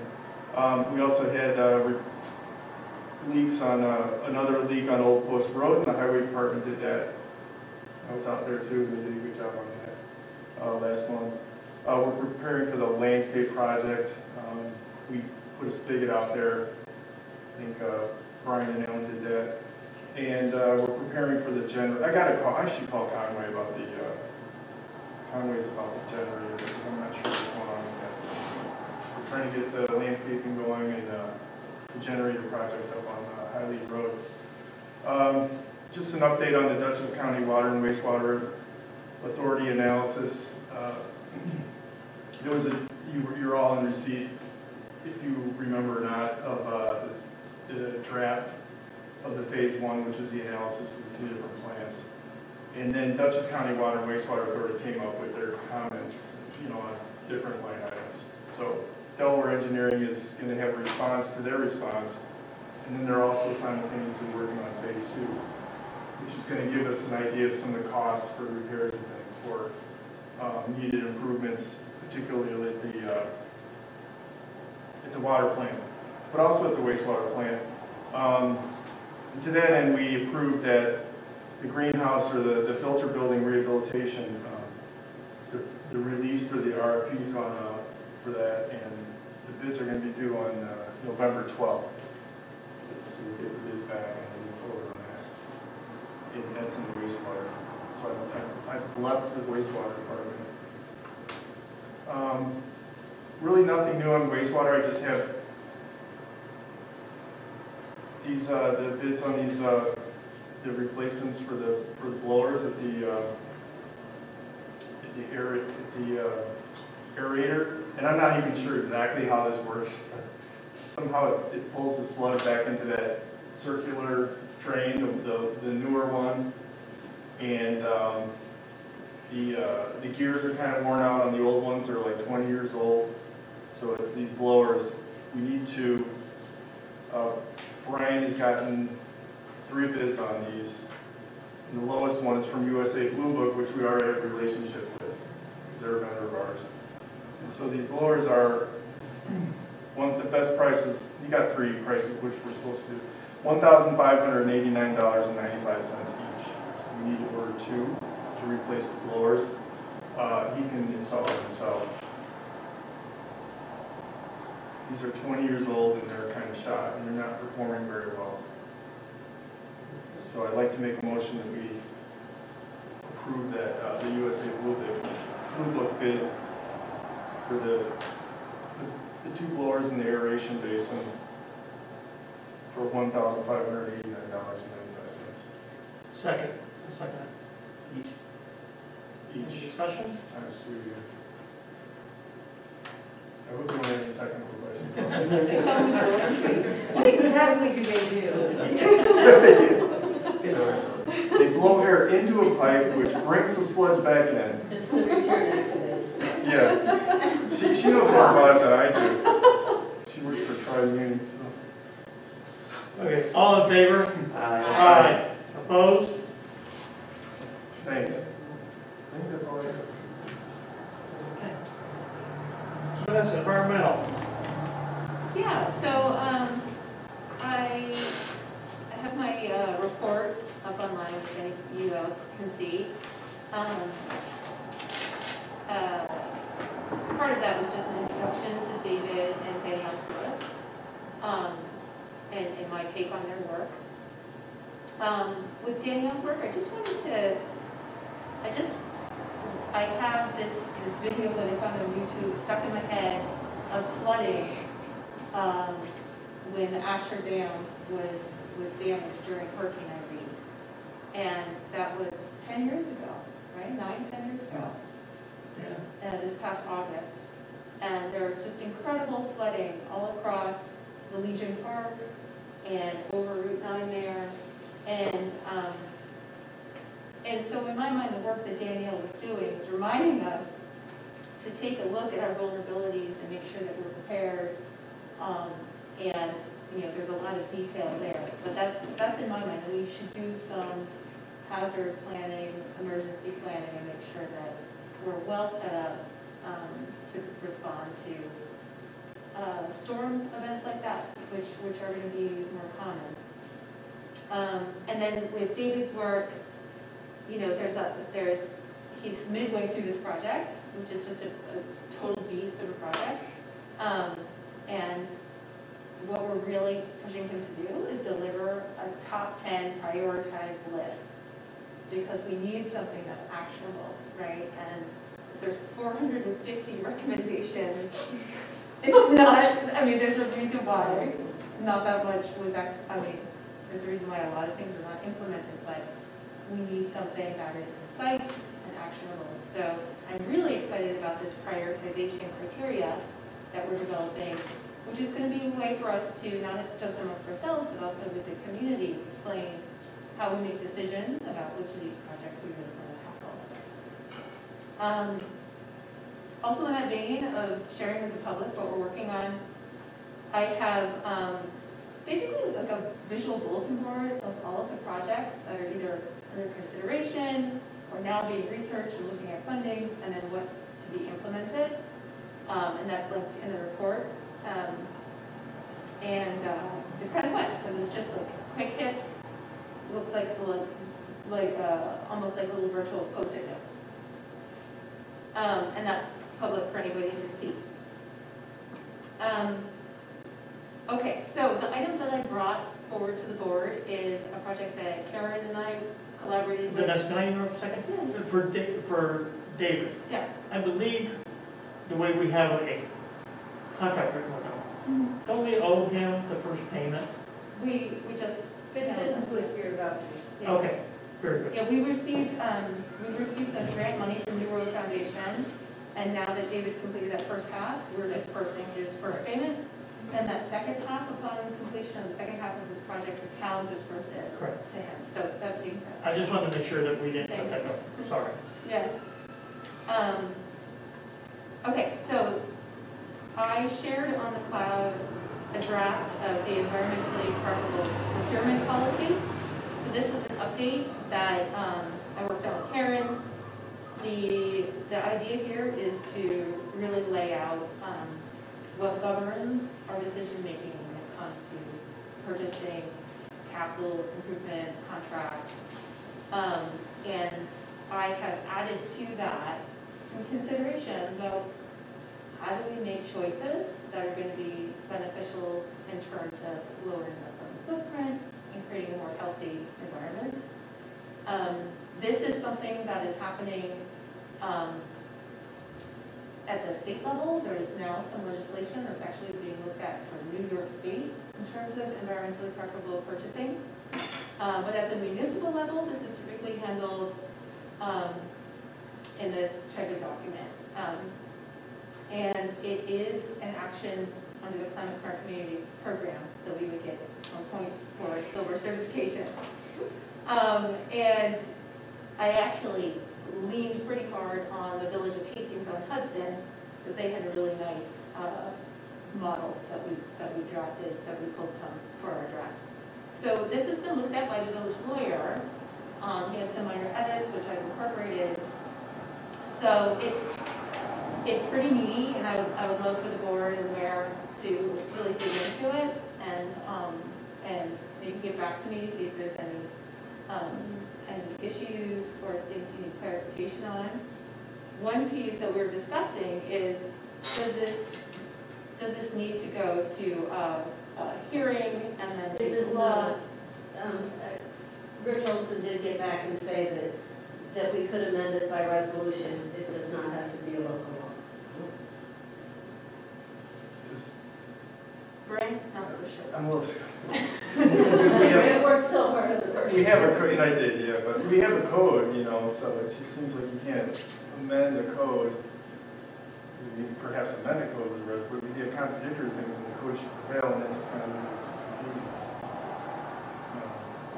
I mean, we could still, pour over this. I could check with him again. I just think the better way is to make this, if you want to revise substantially revise the procurement code, and just make this a code of public hearing and make this a law.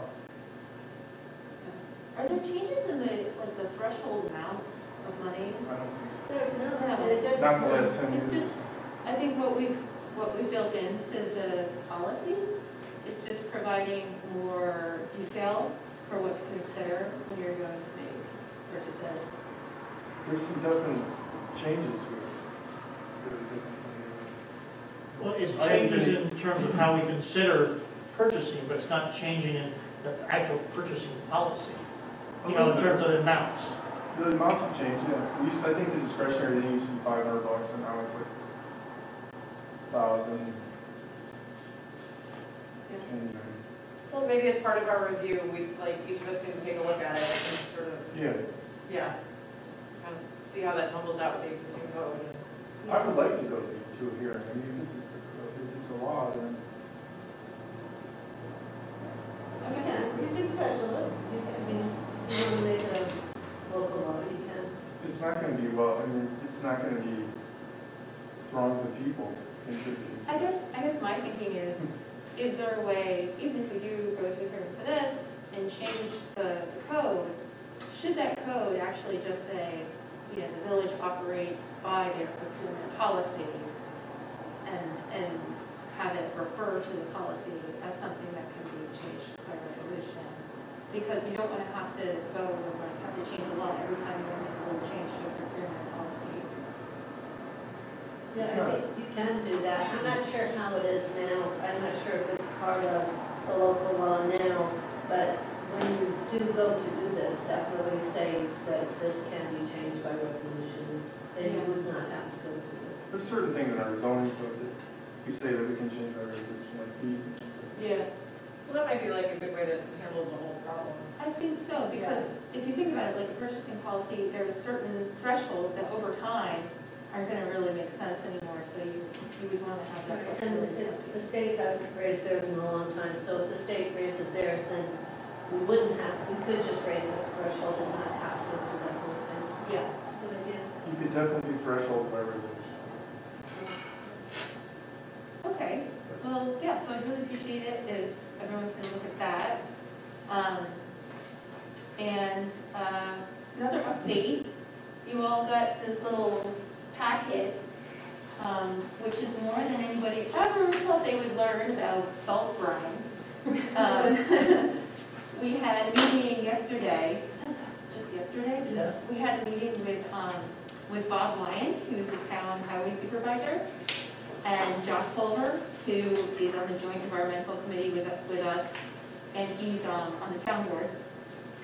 And we had a really exciting meeting about how we can use salt brine to lessen our usage of rock salt on the roads in the winter. And our plan is to, this winter, get our trucks set up with tanks and sprayers. And Bob thinks he has a source in Ulster where we can fill up some trial runs with those tanks and then not have to create our brine on site here in Rhinebeck for this first season, but be able to test it out. See if we like it, see if it accomplishes the goal of, if it's a light snow, only 1.5 inches, 2 inches, we may not even have to go out again to plow or do anything. I might take care of it. That's a test. It depends on the weather, so let's pray for, light snows this winter so we can test this out. The S word again. And again, just to remind everybody, the idea of using brine is there's less ounces scattered off the roads, so you get less salt and leaching into our water sources and into our ecosystem. And when you mix a brine, it's actually only 1/4 to 1/3 of the salt used. So you're saving money because you're not spending so much on buying salt, on rock salt. If this winter works out, we like it, then there are grants happening, hopefully still happening this spring, that could help us and the town go in on a mixer together to actually have like a brine station where you come in and fill up at the town highway garage. That mixer and setup and everything probably amounts to about $50,000.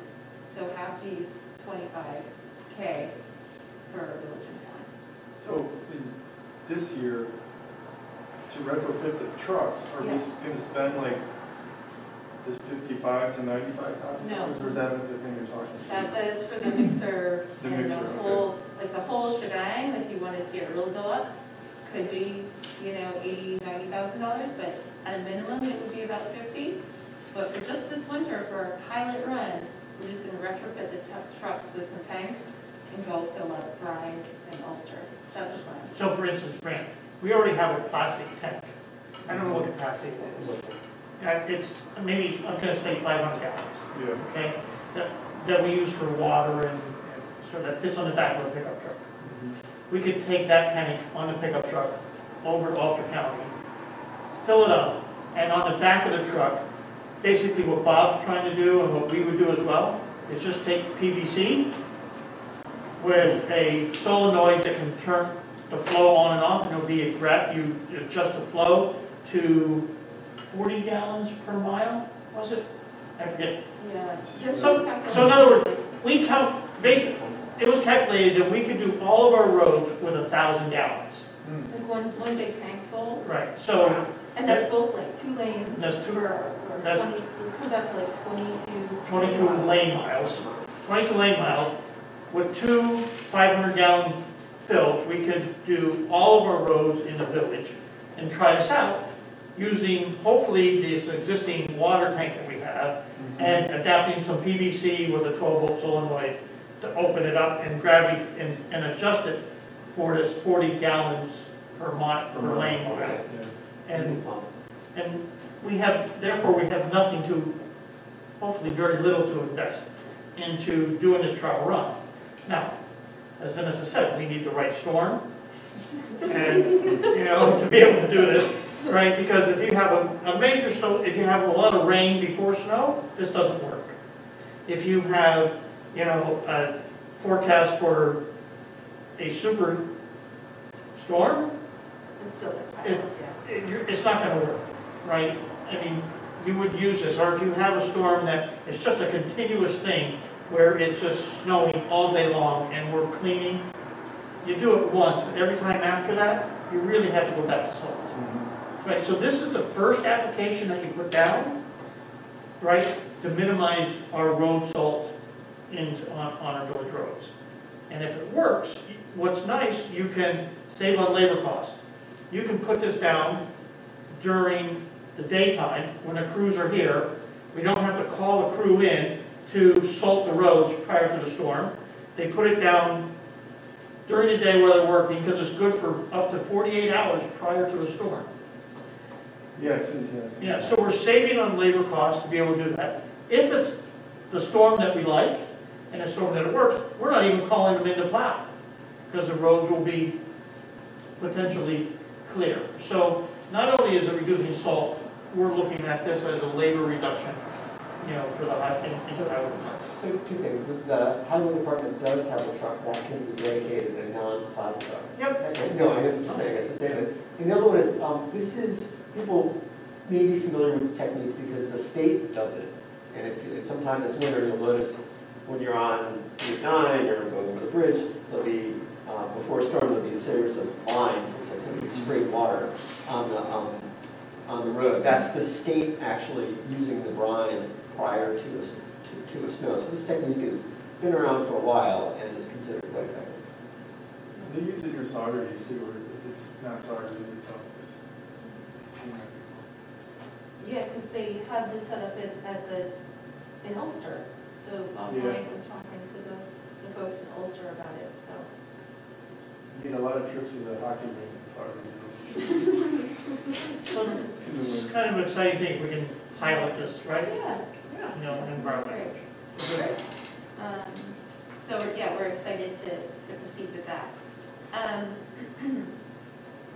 Another BARD CEP connection, Sebastian Grimm is a graduate student at BARD who's researching a possibility to create a renewable energy source from the excess water pressure in the village's water system. So he's researching this. I'm not proposing that we're going to implement this necessarily. He's in the data gathering phase when we talking to Brian Alex. He had some questions about this central pressure release valve, which I guess is no longer functional. And I was wondering if we could do a little story time and hear what that's about.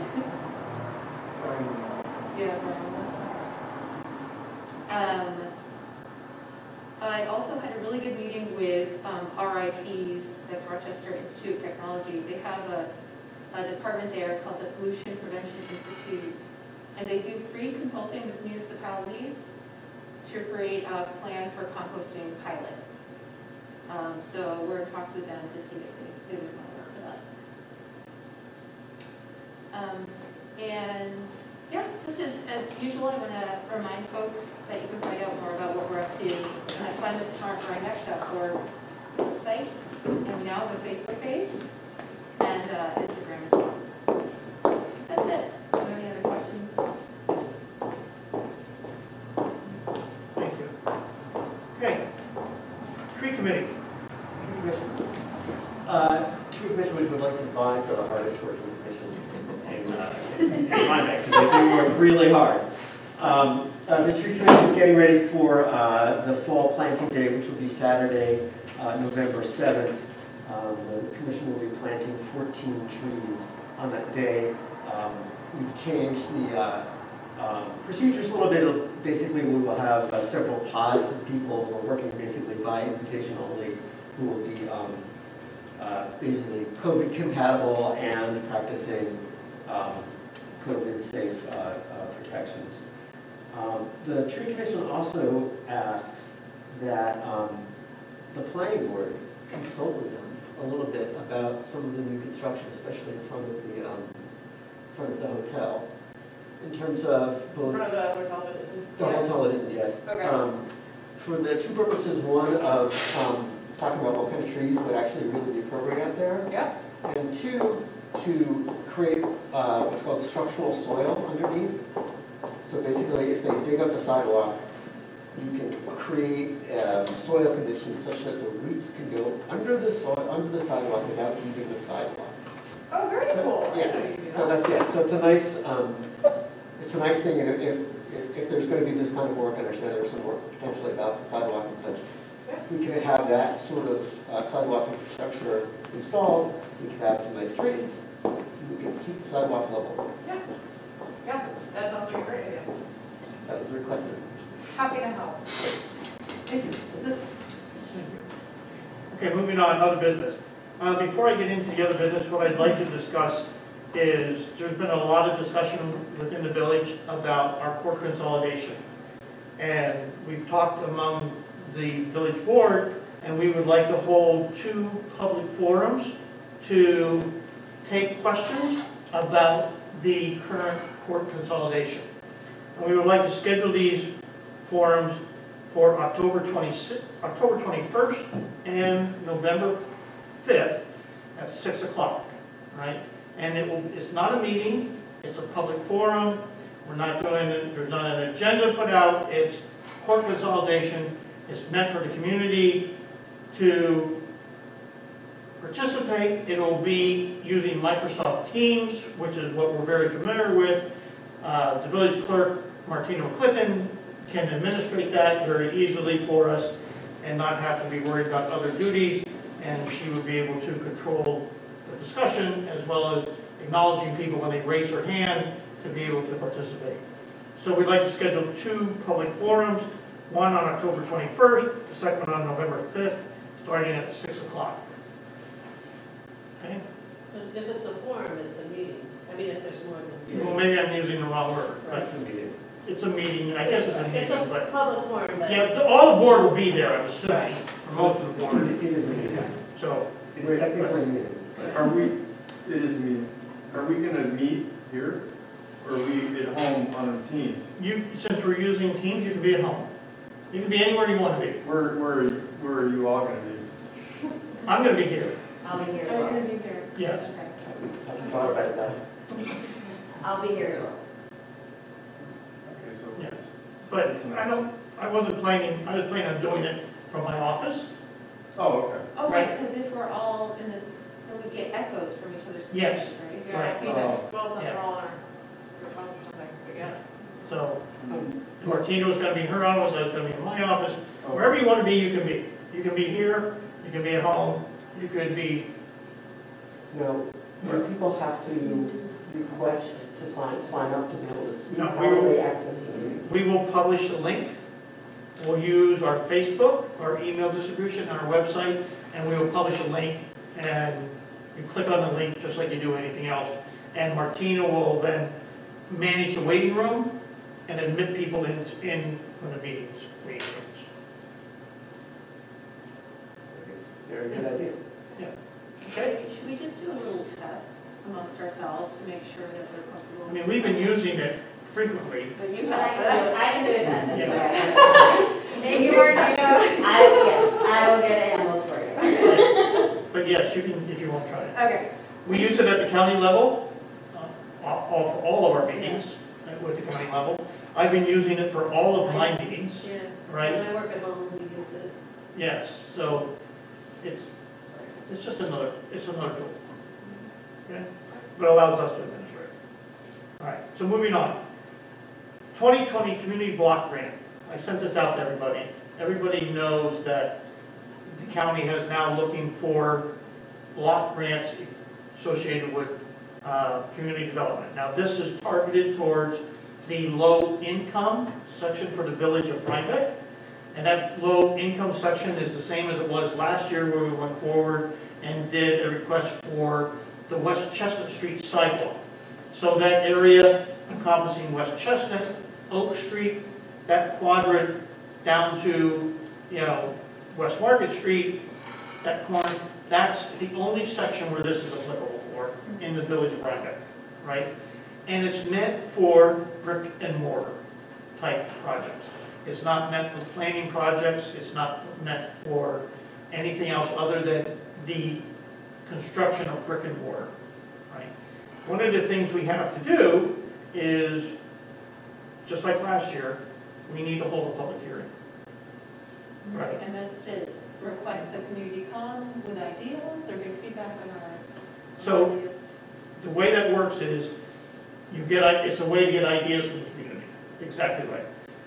We don't have to take their ideas, we can implement, but last year we worked through a process that really worked with the community, especially the people in that area, that this really satisfied a lot of needs. One, it was on our sidewalk development plan that as a requirement to do. Number two, it provided safer access to people for the Thompson Mazzarella Park in the library versus coming down and going up the other way. And it accommodated continuing our goal to increase our sidewalks in the village of Rhinebeck to make it more walkable, bikeable, sustainable, right?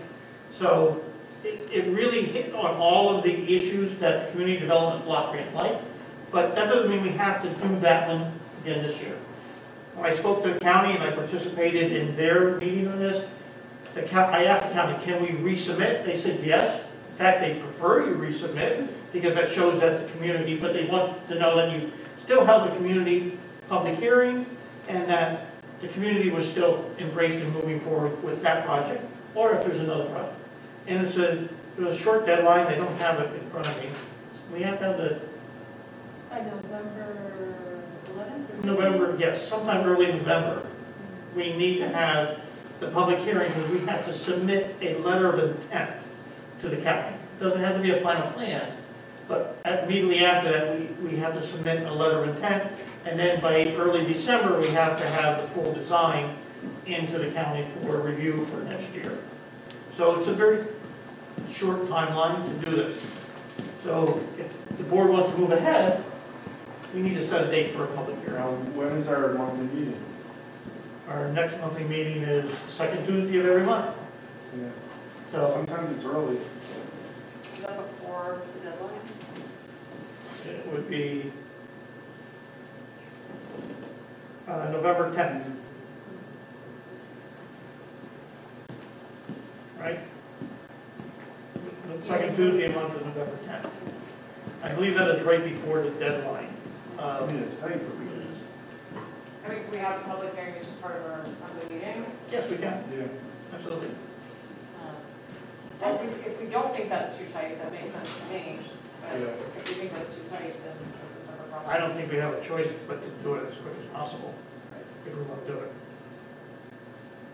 I mean, do it even sooner than that, We can. you know? A couple questions. Do you have an email list of all the people in that quadrant who are low mod? So what we did last year Yeah, is I went door to door. okay, We created a flyer yeah, and I distributed them to everybody in that section. yeah. I walked door to door and did that. Which incidentally is not Yeah. lower income, it's just relative to what Yeah. the study's looking for, of course. It's what's identified. Right. Right. Okay, yeah. So I don't know what the current environment, if going door to door is the right approach, but we do not have emails for everybody on it, to answer your question. Maybe dropping the flyer, but not trying to interact with people. Yeah, so whatever you said, but that's what we did last year. Okay. We went door to door. And the public came out and Yeah. came to the hearing? Yeah. Yeah. I don't remember how many. Might have 8, 10 people? Yeah. I wanted to bring up another idea for this potential grant project. So we have two folks on our Climate Smart Community Task Force, our environmental committee, who are finishing their training at the end of this month actually to be energy navigators. So they're being trained in how to work with the public, to look at their home and make energy efficiency recommendations. And they are mandated, now that they've been trained for free by Cornell Cooperative Extension for this program, they're mandated to go out and talk to the community. And so one of the ideas I had for this grant is for that be tied in with them, help facilitate it, and to go to that neighborhood and work with that community to see if there are home energy efficiency improvements to be made. This counts as brick and mortar, right? I asked you, did you contact Ann Saylor? No, I watched the videos there. I don't know. You need to go run that by Ann Saylor. Because I don't know if that, I personally just don't know if it counts as brick and mortar. But if it counts, that could be one of the things we could discuss Sure. at the public hearing. Absolutely. I like that idea. They're doing the separate work. Yeah. Yeah. So, Reach out to the county yeah, and email Ann. okay, great. Right. So what do we want to do about a date? Well, first, do you want to move ahead and try to submit an application for the community development block grant? Let's do, yeah, I mean, It has a $150,000 limit, just so everybody knows. Right, so it's not a huge windfall. Is that enough to cover the sidewalk? No, it was not. That covered a little over 50%. Okay. And what we were counting on was, we were seeing if we could seek other grants, but we said we would not take this grant if we could not seek additional funds. The county was in favor of awarding us this grant last year. It was pretty far through the process, but we pulled the plug because we couldn't get additional funding. So, your best foot forward is to contribute something to it. This type of grant, they want you to show that you're pitching in a little bit. No, if you can do something for 100, for within the target, they're happy to Fund do it all. that. What? They will fund it all. They will fund up to 150. We still need to find some matching funds in some way. If it's a project that we so choose, or the community likes, exceeds that, there's no matching funds for the 150. I mean, we could do the energy retrofits for, say, we got 100, we got a pool of 150,000. I mean, if it's an appropriate, You have to within submit the the scope of project. the grant. You have to submit the project and we'll get the approval. We're going to, remember, this is a competitive process. This is not, we're going to, it's very competitive across the county. Should we talk about this on at November 5th date? We're going to have a meeting anyway. Can we have the public hearing on this? Oh, towards consolidation, can we have two topics? No. Mixed messages. Yeah, okay. I kind of agree with Rick. I'd like to keep it separate. Yeah, you're right. That was So we could have, in our November meeting, we could have our public hearing. The next day, we got to get the letter out. Which is, a letter of intent is easy. Yeah, okay. So, all right, I'd like to make a motion, rather than belabor this, we use our next village board meeting on November 10th to also conduct a public hearing prior to the village board meeting, right, for the community development block grant. Second. So let's, do you want to make it at 6 o'clock or do you want to do it earlier, like 5:30? Well, Well, I know, that's what I mean. We should start at 6 too, maybe. You wanna just- Still, because we probably want people to be able to get here after work if they well, they're not going to physically come here. They're going to have to can. Or participate. get participate, yeah. Yeah, we can't take people here.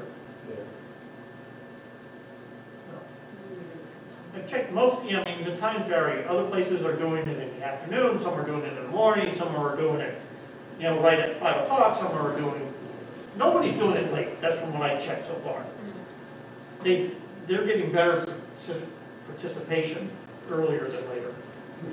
So I don't want to do it after the meeting. No. I think if it works for everybody, I'd say 5 would be great. So we can start this meeting at 6. Or 5:30, or however long you think it You would think take. you need an hour for it? But if it ends earlier, it ends earlier. Then you can start. Yeah. So I'd like to make a motion. I agree, by the way. I'd like to amend the motion that we hold it on November 10th, starting at 5 o'clock prior to our regular board meeting. I have a second. Second?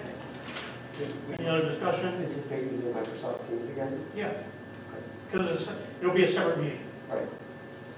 So we can we notify the trustees? Make sure that we don't miss that 5 o'clock? Yes, yes, I will.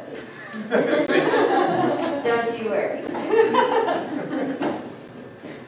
Thanks. All right, all in favor? Aye. Opposed? Abstained? All right. Record retention disposal schedule resolution.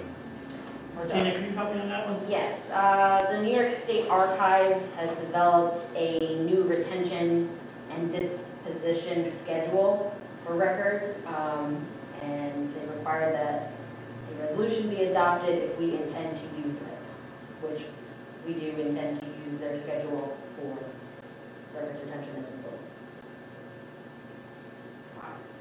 So I make a motion that we adopt the record retention disposal schedule resolution. Second. Discussion. All in favor? Aye. Opposed? Good. Okay. I'm going to lead into you for the next one as well. With that being said, we would like to close the Village Hall again this Friday, the 16th, so that we can finish doing inventory and disposing of older items. All right. Sure.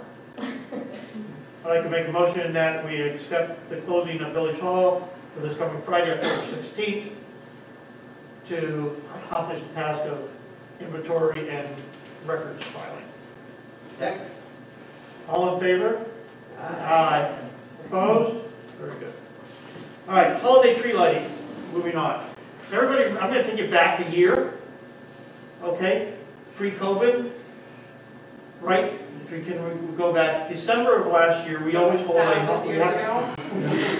we always have a holiday tree lighting, right? Where we decorate the trees, we have a parade.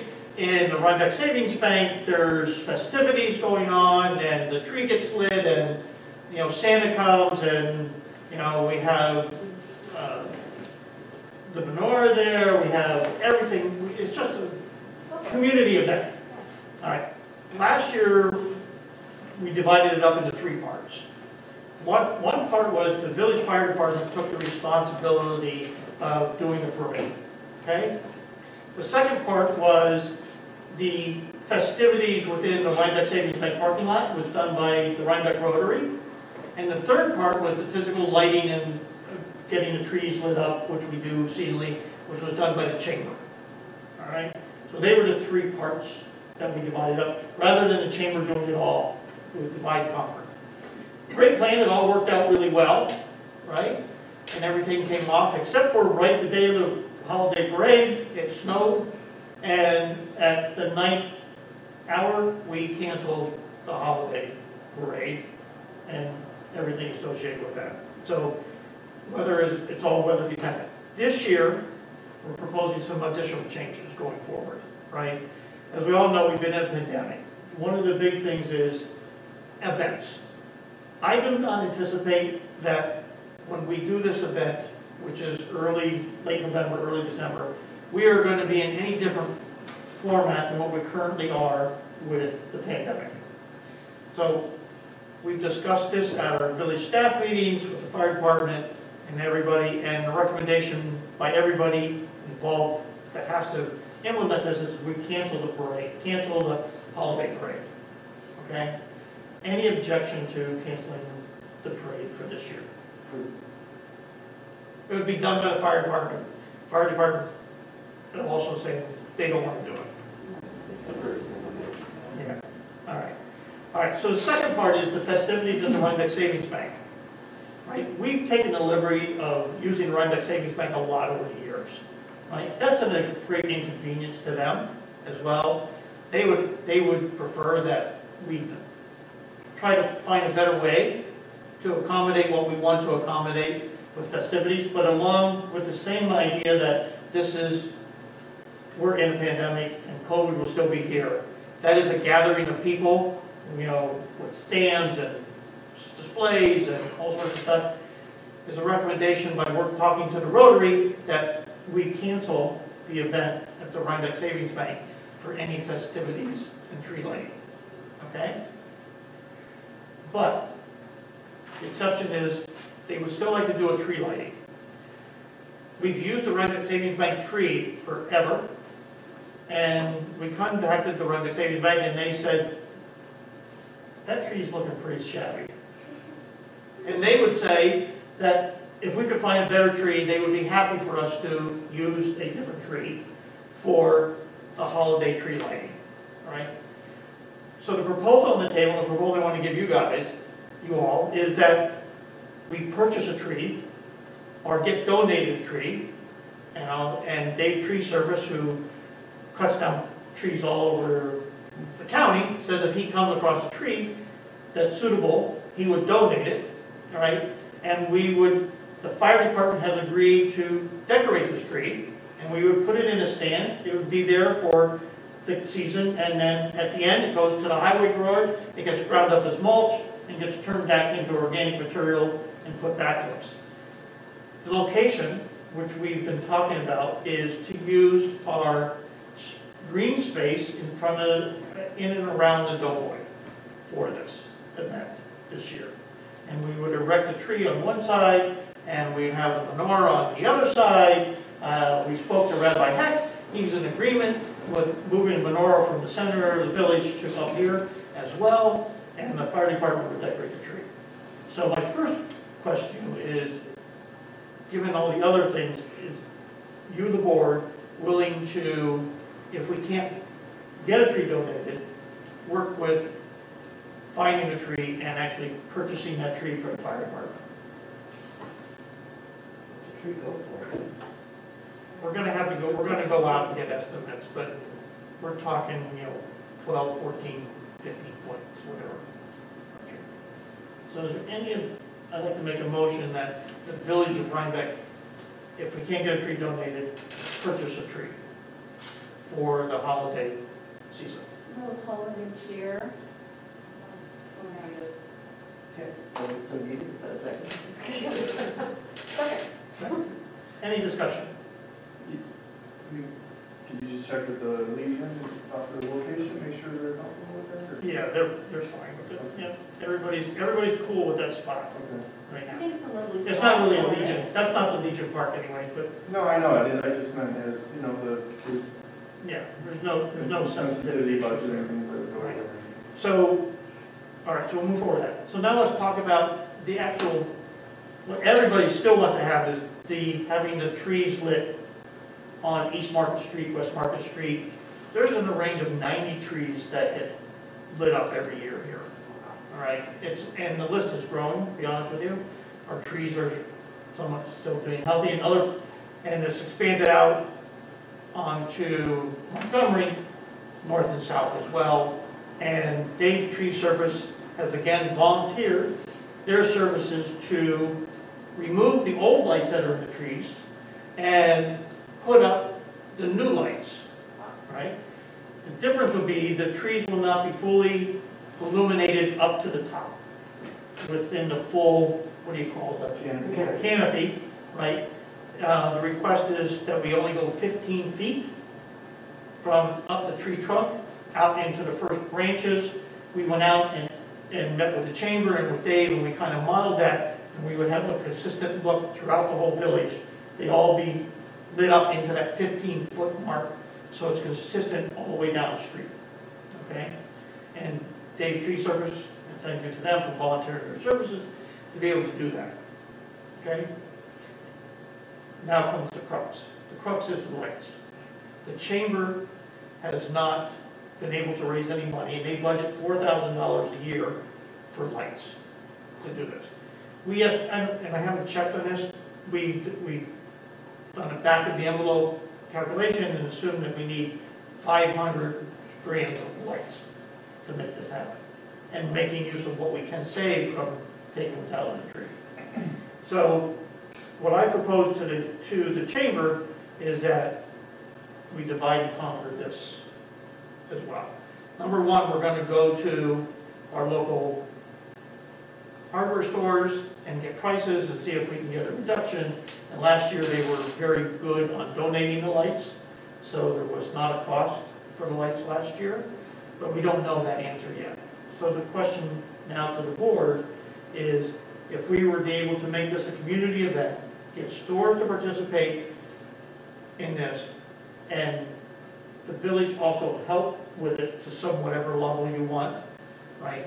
That we still try to work towards getting the purchase of lights, you know, with the chamber's help, the community help, and our help, we think we can make this happen for the village of Rhinebeck. It'd be a shame not. In my opinion, I'm going to be blunt. It'd be a shame not to do this, right? This is kind of our thing. Right? So also with the pared down center clause, we're going to save a lot of money. Unfortunately, we cannot spend those monies on center clause. The lack of all the events, You know, and the other. we have not spent as much money towards police coverage and everything else. So yes. So one thing, this is of deep importance to the tree commission, is that there be a date specific when the lights are removed.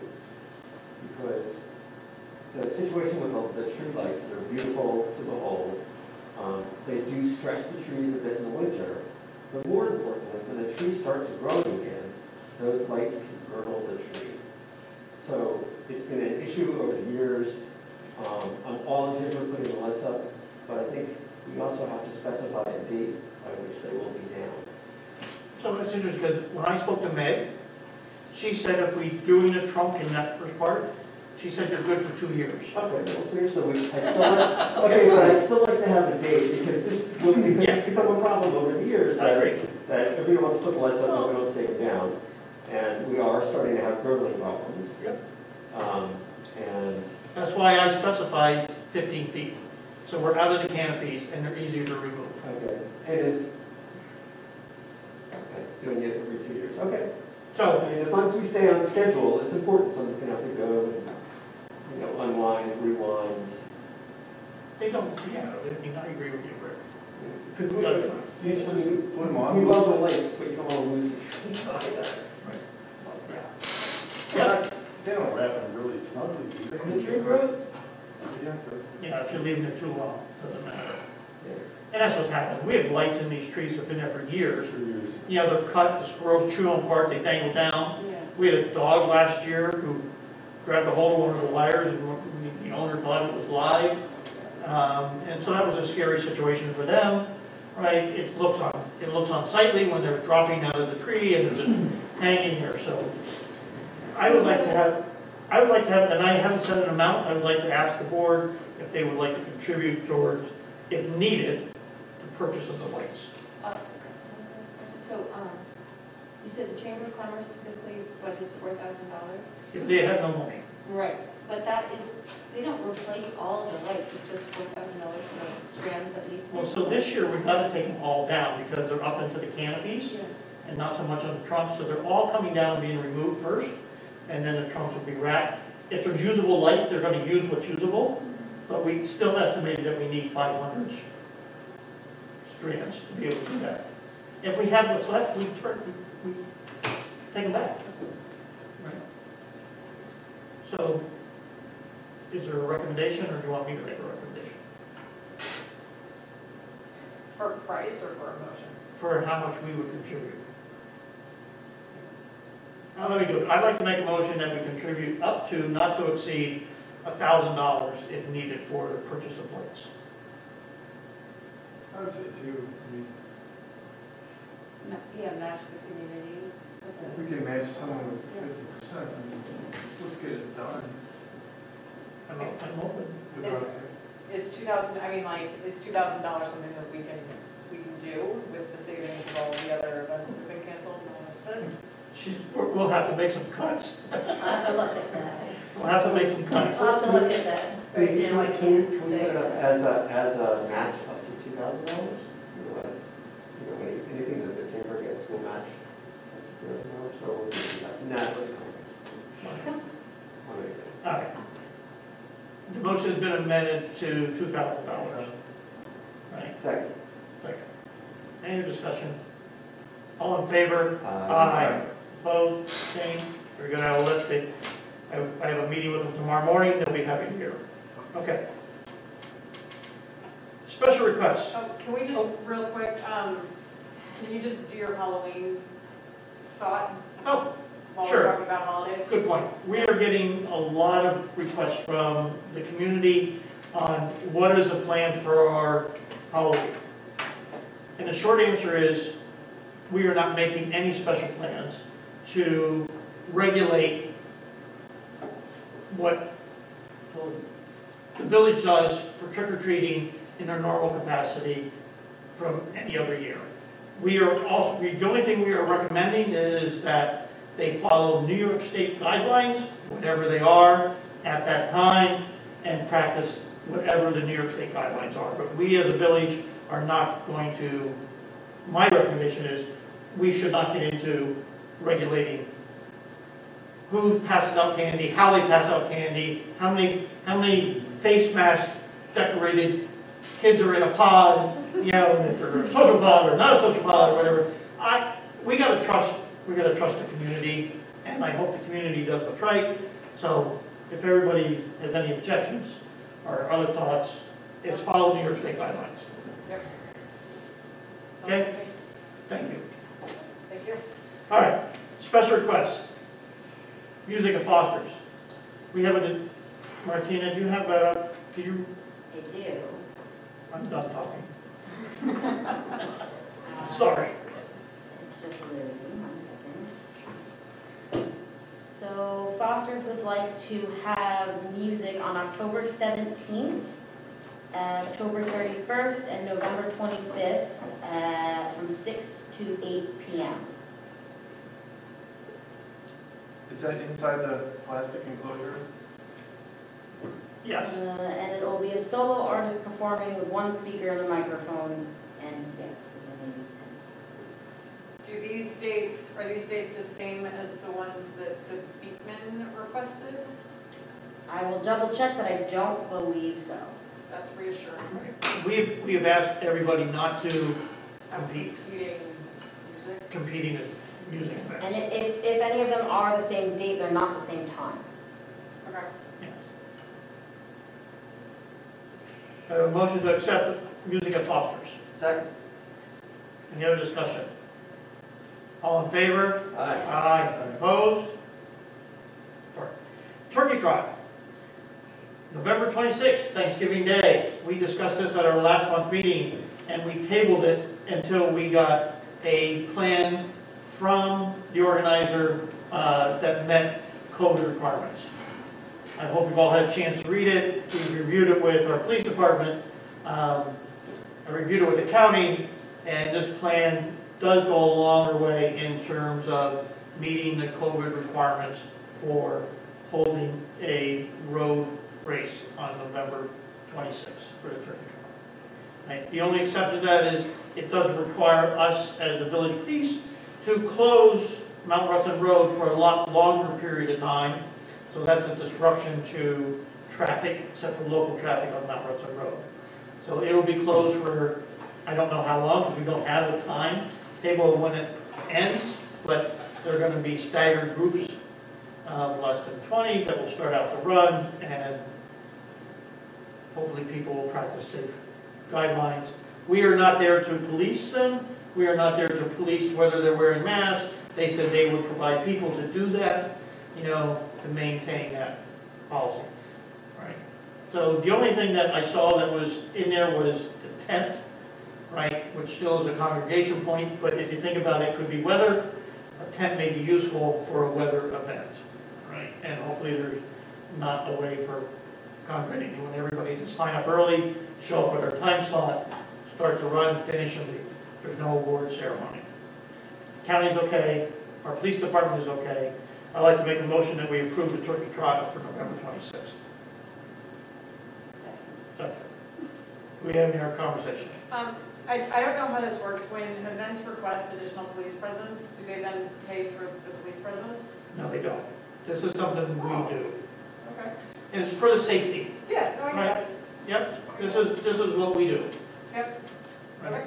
We will put on extra police to meet the demand and manage the road. My understanding is we are not allowed to charge for police time. Really? Not really. For the safety of, So it's like an event that we approved, so therefore we now have to make sure it's safe. Yeah, I get that. Okay. We can charge the town, or whatever, the same way. We can charge for events, depending on where they are and how they're located. If we have police cars that are stationed in the town, and we need to do that, we do bill the town for that service. Because we don't provide police coverage for the town. Right, but we don't charge the. We don't charge the event application. We Not for non-profits. Okay, we don't charge the fairgrounds, we don't charge Cineplex. Okay. Peddler permit applications. Martina, I need your help. Yes, so those were sent to you via email, being that they contain private information. If you don't have it in your email, I have the original copy right here, if anybody wants to take a look. Mayor, we didn't actually vote on the job. Oh. Sorry. Back up. Yeah. Sorry. Excuse me, Martina. I'd like to make a motion. I thought we did. We got the motion. We got the motion, but we We didn't. did vote. All in favor of the turkey trot? Aye. Opposed? Very good. Thank you. Thank you, Lydia. No problem. Sorry, peddler permits. So there are two gentlemen from a company called Sales Focus Incorporated who would like to walk around the village over a 3-month period, asking Central Hudson customers if they'd like to switch to a solar technology. So before we get started, I'm going to abstain from this, only because my other job involves solar installations. And I'm not sure what they're selling, or what they're doing, or how they're doing it, so I'm going to abstain. I don't know if during a pandemic you want people walking around, approaching strangers, potential customers. I don't know if, the community really wants that kind of activity right now in the village. And I'm someone who speaks very much in favor of promoting solar, but. So this isn't like what was in front of Sunflower for those months with, there was like a desk set up in front of Sunflower, and you could just ask them what was going on. These are people that would actually go and like knock on doors. Yes. It was reviewed by Sergeant Dunn, who said the applicants work for Sales Focus Incorporated. This is an outsourcing sales company, so I'm not sure who they're actually representing door to door. He said he thinks it's important to know this before approving anything. He hasn't given his actual approval.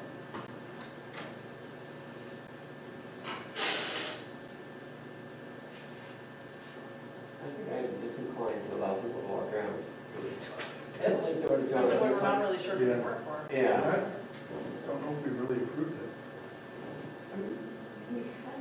Where did our peddler? There was ice cream there that comes through. Well, that's like kind of the street though. Yeah. And he actually hasn't gone around this season. Right. He applied and he was approved, but he never came and got the permit and hasn't been around. I just asserted the song. So you make a motion? I make a motion that we not approve the peddler's permit application. Second. Any discussion? Okay. All in favor? Aye. Opposed? Abstained? I abstain.